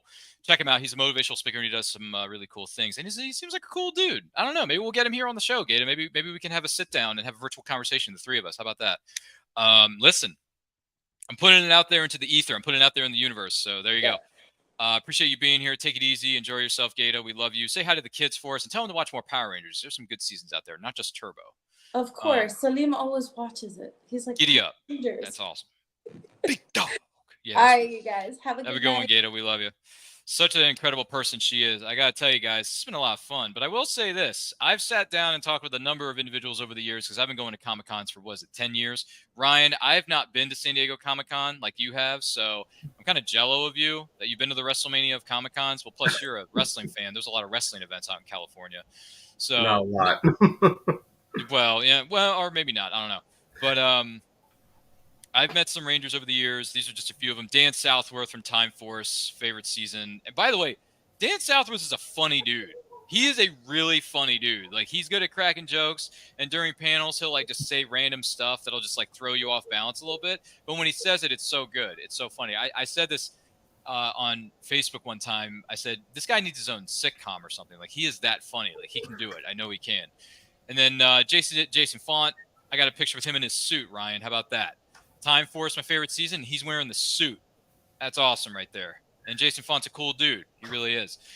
This picture was taken at one of my first conventions. So Jason Font and Aaron Cahill from Time Force. I was on my way out the door that weekend. It was on Sunday. It was the last day of the con. I was telling them goodbye. I got to get out of here. I got to go. And I said, listen, I wish I could have gotten a picture with the two of you, but it wasn't in the budget. He's like, wait a minute, you want a picture with the two of us? Sure, jump on in here. We'll take the picture right now. Let's do it. I'm like, well, how much? He's like, no, it's not going to cost you anything. Let's go. So they took a free selfie with me. And I thought that was one of the nicest things I've ever seen in my life at a Comic-Con. So if you ever get a chance to meet Jason Font and Aaron Cahill, do it. Just do it. Two of the nicest people in the flipping world, let me tell you. Once again, Nakia Burris in her turbo suit, Ryan. Turbo suit. Okay? I don't know if you're really trying to encourage me or just dump on me at this point. I'm trying to encourage you to get out there more, man. Live a little. Take a risk. Just do it, man. Seriously. So I got a picture with Nakia Burris in her turbo yellow suit, and then the year before that, she was in her Zeo suit. And I got a picture with her in her Zeo suit. And yes, Ryan, it's on my social media. You can find it there. And then Time Force again. By the way, Deborah Estelle Phillips is one of the bubbliest, like, most kindest people you're ever going to meet in your life. And there's my Time Force badge, the original toy from the toy line from 2001, I think it was. Yeah. That's pretty darn cool. And she's a gem. Deborah Estelle Phillips is a gem. And by the way, that's Michael Copon behind her there at his booth. Michael Copon played the blue Time Force Ranger. Oh, no, yeah, I can see the sign.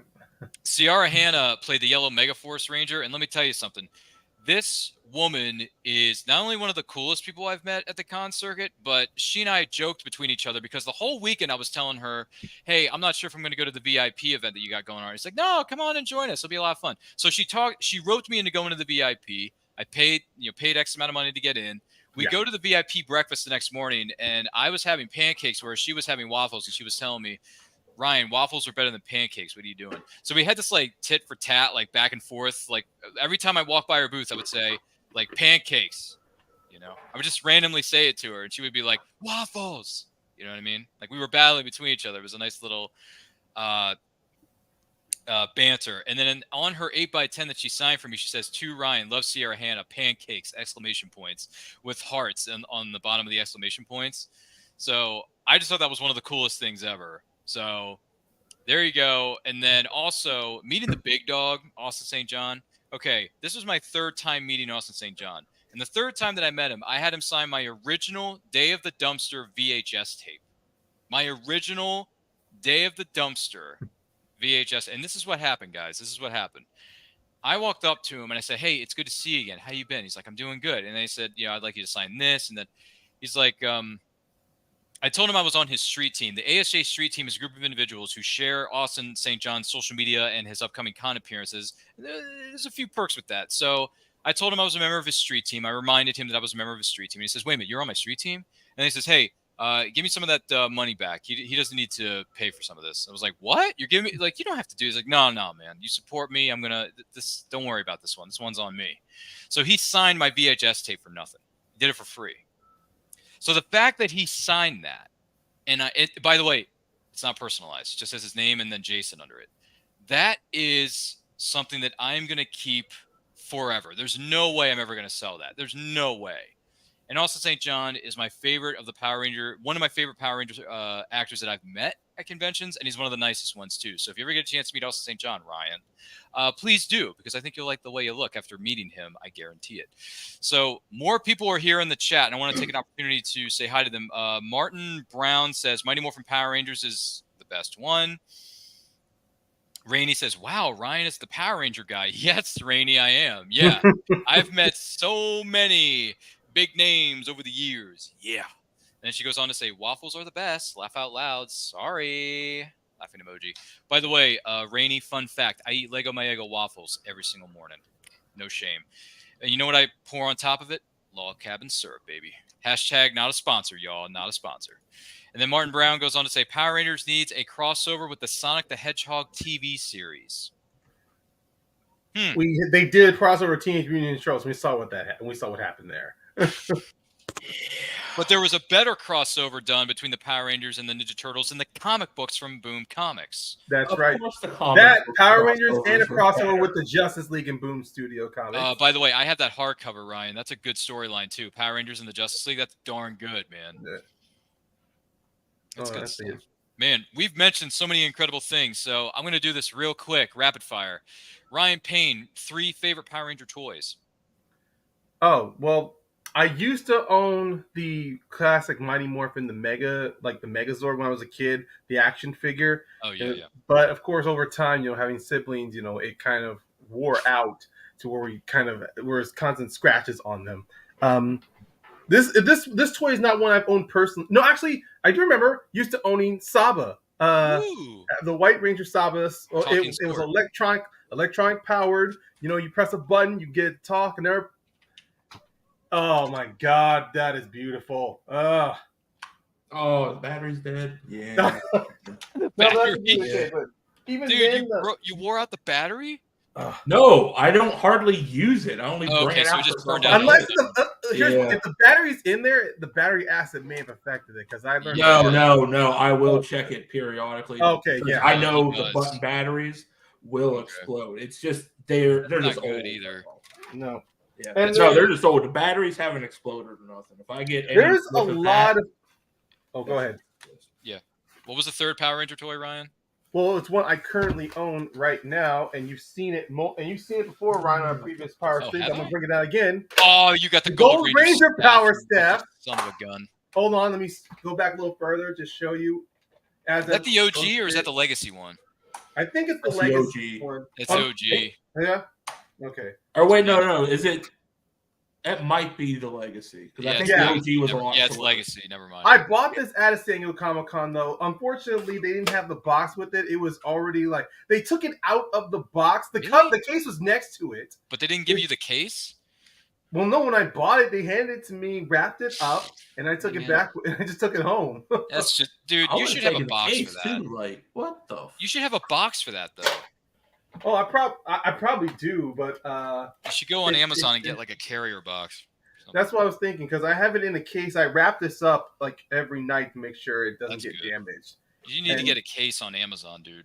Yeah, seriously, get on that. I mean, you can find there's actually some big cheap one carrying cases. I'm pretty sure I can find one. I don't know about cheap. You just have to carve out the interior. Yeah. Really? Find the right measurements as well. Yeah, you got to measure it too because that's going to be a huge factor. Yeah.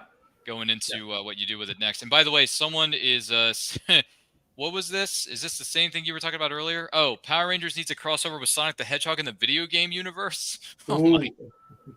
Has there been a video game with Sonic and the Power Rangers though? No, but there's been plenty of Sonic video games. So dude, there's been 50,000 Sonic games, Martin Brown. And by the way, Rainey says all of you guys, all of you rock. And then Rainey says, OMG, how freaking cool is that Gold Ranger stat? Okay. So you like the Gold Ranger? I took the batteries out of this, but this does make sounds, and it actually plays the Gold Ranger theme. So. Okay, that's Legacy right there. Oh man, I wish I. Yeah, that's Legacy. Yeah, I have the Power Ranger Legacy sword, but I don't have the Power Ranger Legacy Gold Ranger staff. Yeah. Which kind of ticks me off a little bit. But anyway, what was I going to say? Tim, you have 50,000 toys back there, but do you have 3 favorites that stand out to you? 3 favorites. You have 3 favorites, Tim. Because we already don't have it anymore. It was the Soul of Kokujin Megazord, the most detailed of the Megazords out. Shogogan?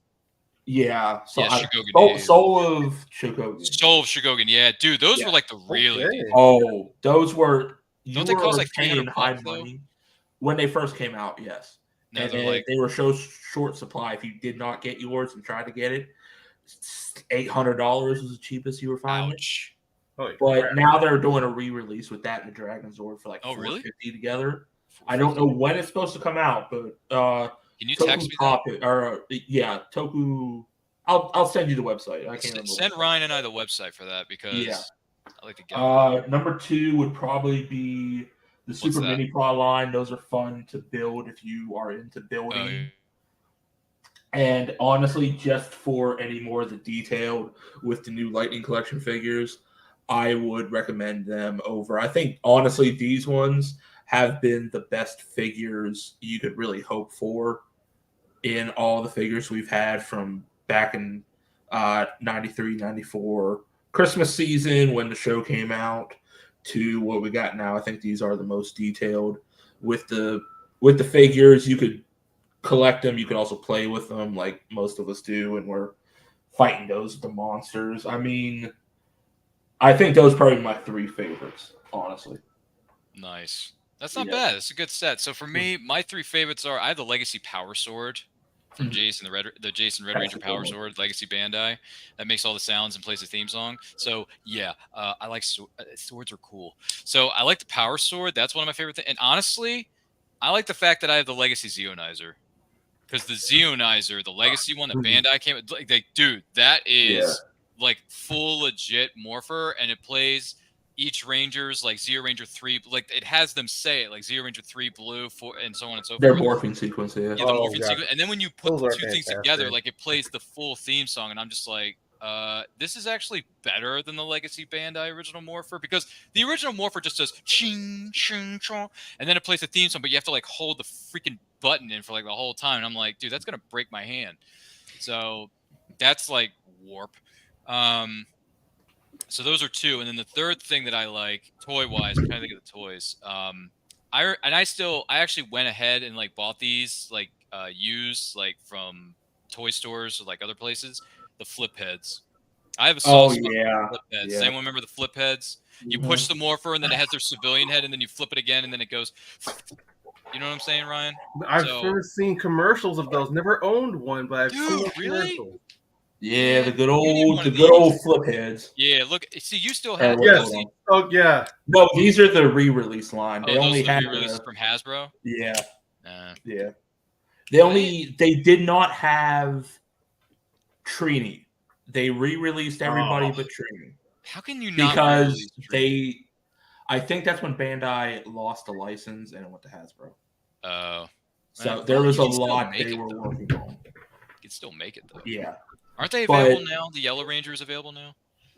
I mean, I know Hasbro has a Lightning Collection version of Trini. Yeah, I think there's actually 2 versions of Hasbro's. Yeah, they have the actually there's 3. cheaper, like the cheaper figures. I don't know if they have.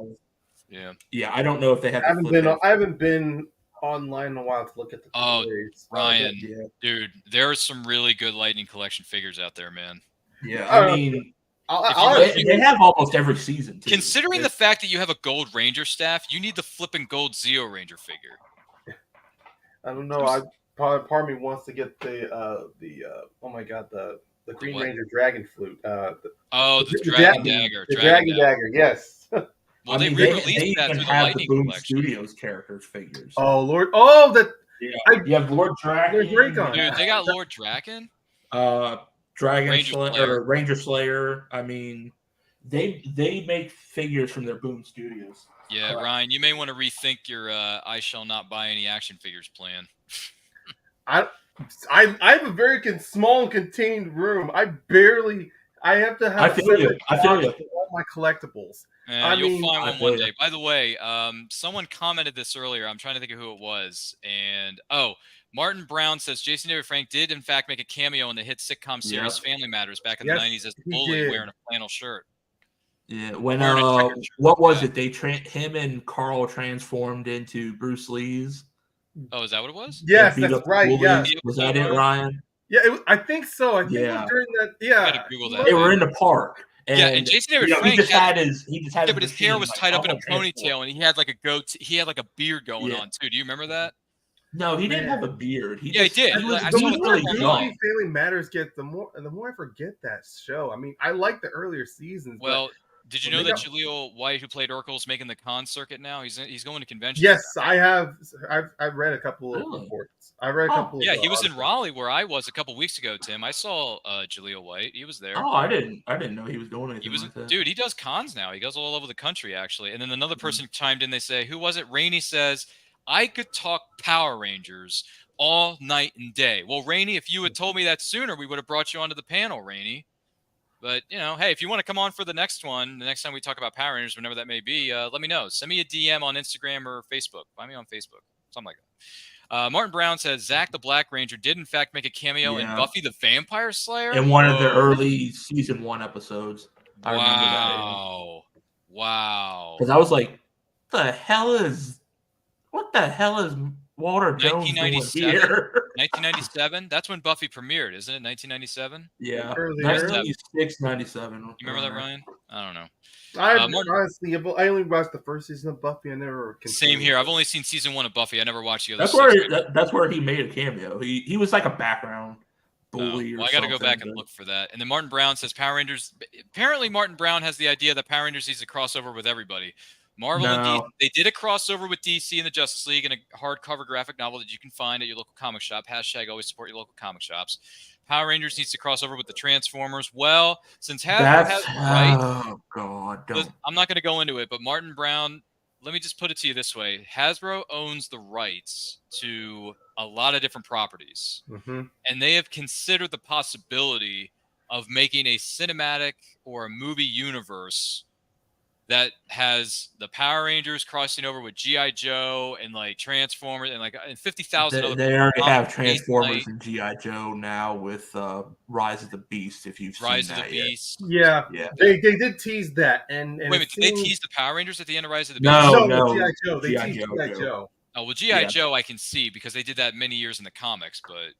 Well, they've been talking about that for but they're not. But they're actually trying to make it for like the most, like the one cinematic universe called the All Spark. Well, I'm not sure about cinematic universe, but I think they're trying to do a team up. I think the next Transformers coming out is meant to be it's meant to be the GI. It's meant to be Transformers and GI Joe. Oh so, well. I don't know. Yeah. And then what was the other thing? Martin Brown says Jason David Frank and Jaleel White are the best actors. Hey, to each their own. That's funny how Sonic the Hedgehog versus Tommy the Green and White Ranger. I don't know. I mean, Sonic is Sonic. I don't know who can beat him because he's one of the fastest creatures or dimensional beings alive is Sonic the Hedgehog. I can't speak to the rest of that. If we're breaking down the logic of transforming into a super suit, that I mean, Sonic is Sonic, right? I mean, I remember playing Sonic when it was on Genesis. I played a lot of Sonic on Genesis, if anyone remembers playing that, but I don't know. Oh, yeah. Anyway, those are my 3 favorite toys, the Morphers, the Power Sword, and hey, I'll throw in an honorable mention. The fact that I was able to get an original 1993 Deluxe Megazord, 99% of it complete. It was missing one of the tusks, the metal tusks on the Mastodon Zord, if I remember correctly. I've been waiting almost 30 years to get that, and a few years ago, I was able to get it for a really good price off someone who offered it to me off of, I think it was either eBay or one of the other sites. Or Facebook group page that sells Power Ranger merchandise, memorabilia, Yeah. like Power Rangers 24/7, maybe. I don't know. Yeah. But he offered me a good deal, and I said, I've waited a long time to get my own Megazord, so yeah. And I got an OG Megazord now in the box. The box is beat up. Let's be honest. Like that thing has had a lot of mileage on it, but if you look at the pictures on my social media, Ryan and Tim, it's pretty good shape. Yeah. I think anyway, those are before. Yeah. One of these days, I hope to get the Turbo Morpher, the In-Space Morpher, the Lost Galaxy Morpher, the Lightspeed Rescue Morpher to complete my set, and then I'm done. I'll be honest, some of the recent stuff, they keep re-releasing the same Morphers. Give me the freaking Turbo and In-Space Morphers, Hasbro. Yeah, they're focusing on more of the newer shows. Like they're focusing a lot on Cosmic Fury. The Samurais are Morpher. I've been seeing the Megaforce Morpher, the Dino Fury, the Dino Charge Morphers. Honestly, I kind of like those. Big one. Of course, they're just guns. Yeah, it is a gun. You just spin the barrel blade. Yeah, the barrel. Put the cartridge in the center of it, and you're like, Dino Charge, unleash the power. And I'm like, really? That's the best you got? Okay, whatever. Well, hey, the thing with Megaforce was just that stupid to get a car, you put it in, slide it in, go Megaforce in the robotic way ever. Well, that's who was the Gosei? Gosei was the advisor on that. Gosei, yeah. That's pretty a long much. story. He was a bargain-based Zordon. He was a bargain basement. That whole show is a bargain-based Power. Hey, come on now. Yeah. No, I'm kidding. It was. Yeah, as much shit you want Listen. to give Turbo, at least Turbo had some heart into it. Megaforce literally is just like put it into a cheap, easy bake oven that was made in Taiwan, and here you go. That's the beauty of these thoughts, ladies and gentlemen. They can go anywhere and cross over to different universes of Power Rangers. But I will say this. I mean, no disrespect to the show, but clearly the producer, Jonathan Zacher, clearly did not give two flying forks about wanting to put out a good product. Oh, he got fired after that. Yeah. They immediately got fired. When did he get fired? Well, he was in charge of Megaforce, but because he was so focused on trying to adapt Go Sager, I mean, I think the one with Go Sager, yeah. The Pirates for the Pirates of the Caribbean. Yeah. I think it was Pirates. There was so much behind the scenes that was revealed regarding Megaforce's seasons that it really came down to Zacher was just like, oh, we're gonna stay strictly to the Sentai. When in all honesty, he could have just adapted the Go Sager of the Pirates and did 2 seasons of that for the Legendary Battle instead of just take one. Well, that's the thing. Nowhere in their contract did it state they had to follow season per season. They could have skipped the Angel season, which was the season 1 in the Super Sentai. Which it was one of the things that Saban did. He skipped. Not every season was in order. Like the White Ranger was a part of a different Power Ranger team. It was part of Die Ranger, yeah. Yeah, Die Rangers. They didn't adapt that, but we see Die Rangers in Megaforce when they do the legendary suits. change. Yeah. I don't know. I mean, look, I'm not trying to do I'm not trying to dump on everything, but it's very nothing is perfect. Yeah. No. Let's be honest here. There is going to be stuff to pick apart from. Yeah, but we've mentioned this throughout the course of this broadcast. And by the way, for those of you who just joined us, this is the 30th anniversary celebration of Power Rangers. If you're just joining us, don't forget to like and share this with everyone you know. If you have any thoughts about Power Rangers, favorite movies, favorite TV shows, favorite seasons, favorite toys, favorite thoughts, all that stuff. Like Tim's holding up his complete series box set, DVD box set, which is kind of cool, by the way. Yeah. Let us know your thoughts in the comments. They have a deal on Amazon with them. Oh, yeah, that too. Hashtag not a sponsor. So this has been fun, guys. But I got to ask you this. We've seen the series. We've seen the movies. We talked about some of our favorite toys and some of our favorite characters. We've run the gamut of talking about different parts and pieces of Power Rangers. But my question to you is this. Ryan Payne, what do you hope to see from the Power Rangers universe moving forward? Well, as far as moving forward, I would love to see it continue, maybe try to find creative ways of adapting Sentai, not just the more updated, but Sentai from the past. It would be very interesting to see where they go from there. I mean, I know with Power Rangers, it's going to get to where sooner or later they're going to run out of Sentai footage to where if Hasbro wants to continue, they may have to do original footage, original stuff, which is, I've been hearing hearing through the pipe that's what Cosmic Fury is. It's mostly 100% originally created footage, and the suits for the Cosmic Fury Ranger are also 100% original. Like that's what I've been hearing. Don't know if it's true or not. But beyond with Power Rangers, if they do continue, I do want them to continue with the stories and the messages that they have in their shows about no matter like what background you're from, that it's always about finding your inner strength, your inner courage, trying to adapting to life outside. Because that's one of the things I liked about Power Rangers as a kid was, even if you were a student in school or you were a young adult trying to find your identity in the universe or in the galaxy or living in a different time or living in the future or living in a world where magic exists, it was always trying to find yourself. And along the way, you make a chosen family, a found group of friends, and it's really good story. It's really good storytelling. That's what I'm hoping with Power Rangers, to move forward with their storytelling, to keep not push the envelope, but to really keep pushing the narrative out there. That despite even though may the power protect you, but never forget about the power of your inner strength, your inner confidence, opening yourself up to people around. Because you don't know who might be either like a good found friend for life, or in most Power Ranger seasons, it turns out to be your long lost parents. It's funny how it's gone for 30 years and we still have that narrative of, secret parents that you've lost. uh, Beyond that, I wanted to continue to be entertaining. I would love for more Power Rangers to branch out, like what I've been reading a couple of Boom Studio comics, because they've done a good job of revisiting the Mighty Morphin era and telling really new and inventive stories. Because I guess ultimately, throughout my rambling and like looking back on Power Rangers, that's what I want to keep seeing is new and inventive ways to go back on some of the favorite eras of Power Rangers to tell new and brand new stories, and maybe bring back the love of Power Rangers to, or maybe just maybe we can actually maybe see a full length produced movie of all the original Power Rangers, or even of other Power Ranger actors. It was not just more than just once and forever, but we continue to see more of that down the road. Rock on, man. That's good stuff. Thank you for sharing it with us. Tim, we've talked about a lot of things here concerning the Power Rangers and its 30th anniversary. What do you hope to see for Power Rangers moving forward?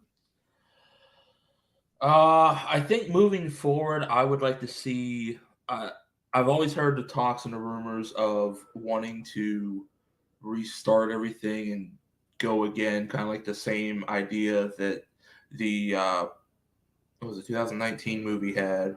I think it was 2019, 2017, one or the other. I'm not good with years, folks. I'm never going to be.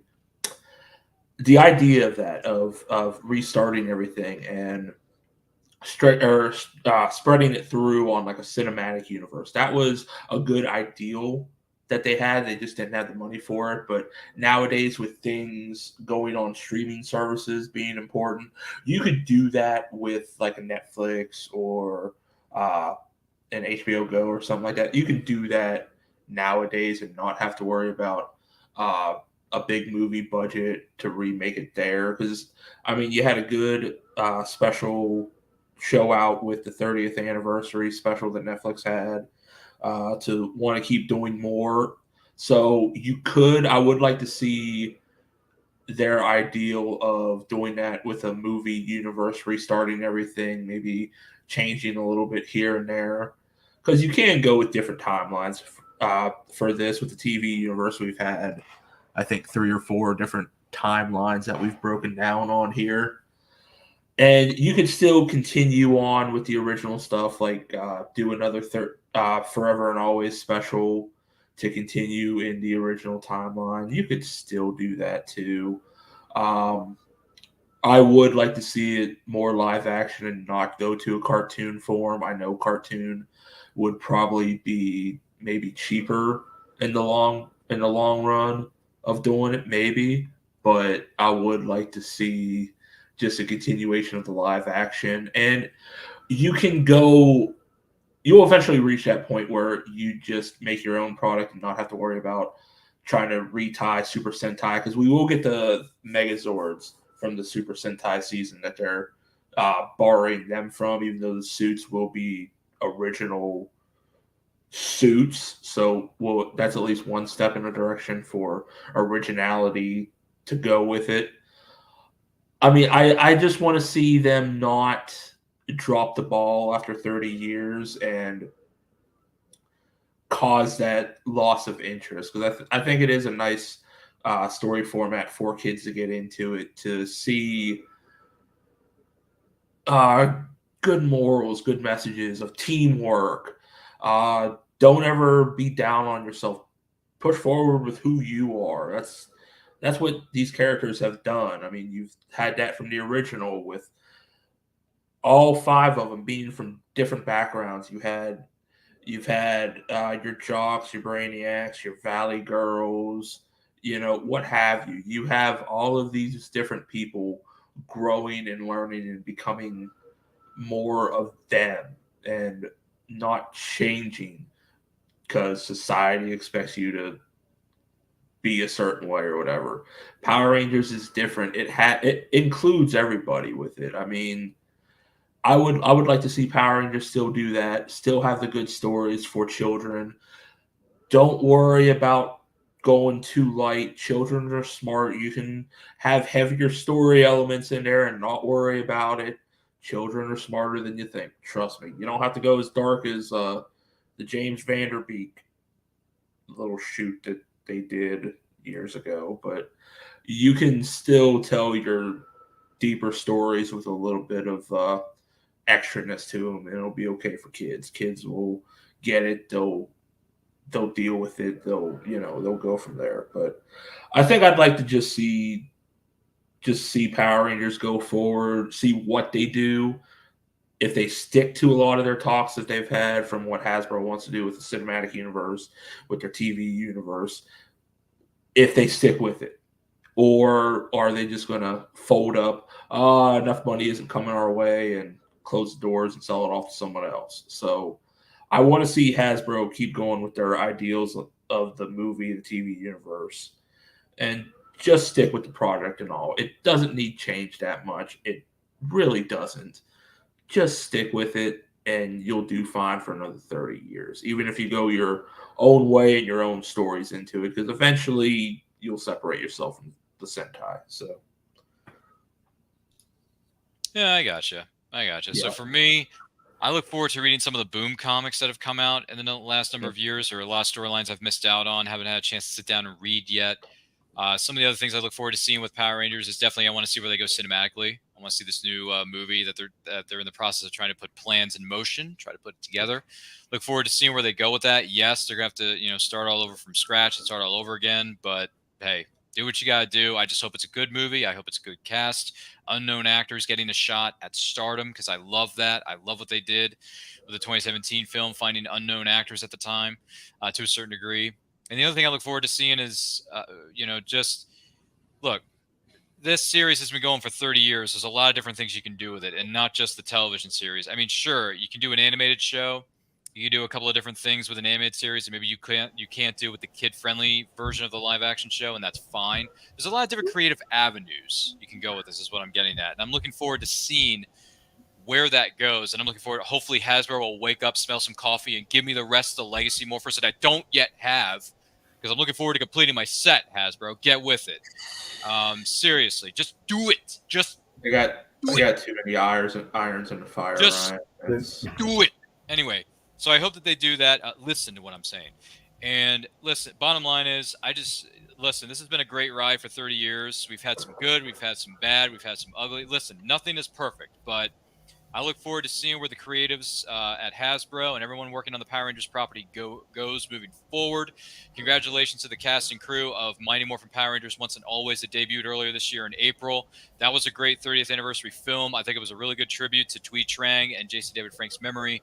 Charlie Kirsch as Min. I like to see a continuation of that and see where she goes as the new Yellow Ranger. I like to see her either lead a new group of Rangers, maybe continue with that storyline within a sequel, or maybe take another season that didn't get a chance to fully develop or fully wrap up its storyline and bring that back for a Once and Always type Netflix special. I don't know. Could it happen? Yes. Should it? I would venture to say so, but we'll wait and see what happens. Possibilities are endless. But I want to say thank you to each and every single one of our panelists. I want to thank you who have been watching or listening to this 30th anniversary celebration of Power Rangers. Thank you so much. We've grown up with this property. We've learned so much about it, and we've learned so much about ourselves over the years by watching it and witnessing it. Two things I got out of it: it's okay to be different. And number two is the power of teamwork overcomes all. It truly does. When you work together as a team, you can accomplish all of your goals as you work together as one. And the power of teamwork overcomes all. That was the slogan on the movie poster for 1995. It was used again when they debuted the video cassettes for Power Rangers Lost Galaxy. I believed it years ago, and I believe it today. So teamwork, everybody. It overcomes all. So with that being said, Ryan Payne, where can the person watching or listening to this follow you on social media and everything that you have coming up? What do you got, Ryan? Unfortunately, a lot of stuff I've done is that I was doing before. They've been put on hold, on ice. Most time, people can just find me on social media. Instagram, and Instagram, and on Twitter. Stupid X. It's username with my name. I mean, my oh my god, I care so little about the new Twitter format. I barely even want to say my user handle, but the user handle is caramel_pain. It's for both Instagram and on Twitter. So you follow me, go for it. But beyond but there is something that I'm going to be a part of that's happening in September on the 3rd. It's going to happen on Take 3. I'm going to be featured on a rank 'em, a top 12 list of for the top 12 matches of the recently passed wrestler Wyndham Rotunda, or best known as Bray Wyatt. As a wrestling fan, it's something I'm definitely excited to be a part of. And also, anyone who does follow wrestling out there and learned about the passing of Bray Wyatt over this past Friday, it is something that we are going to do in honor of his legacy, and also talk about maybe some of our favorite Bray Wyatt matches, and hopefully we get to rank them, and we hope to put together a good list. On, man. Awesome stuff. Wish you the best of luck with that. Tim, not so much the tool man, Taylor. Tim, where can the good people of the interwebs follow you on social media and everything you have coming up? Because I have been told that you got a lot of irons in the fire. What do you got? Yeah, there's since we're getting closer to the regular NFL season, if you do follow NFL football, I am starting to cover the whole season once the regular season starts. Is a weekly show going over some of the top stories, some of the top news of the NFL that week. Also going over previews of my predictions for the coming games coming out, going from Thursday night to Thursday night, Sunday all day, and of course Monday night, and then wrapping up the following week with how well or how poorly I would have done. So episode 1 will be coming within a week. I'll probably film it, put it out there, then go off of everyone's comments and thoughts and feedbacks of it.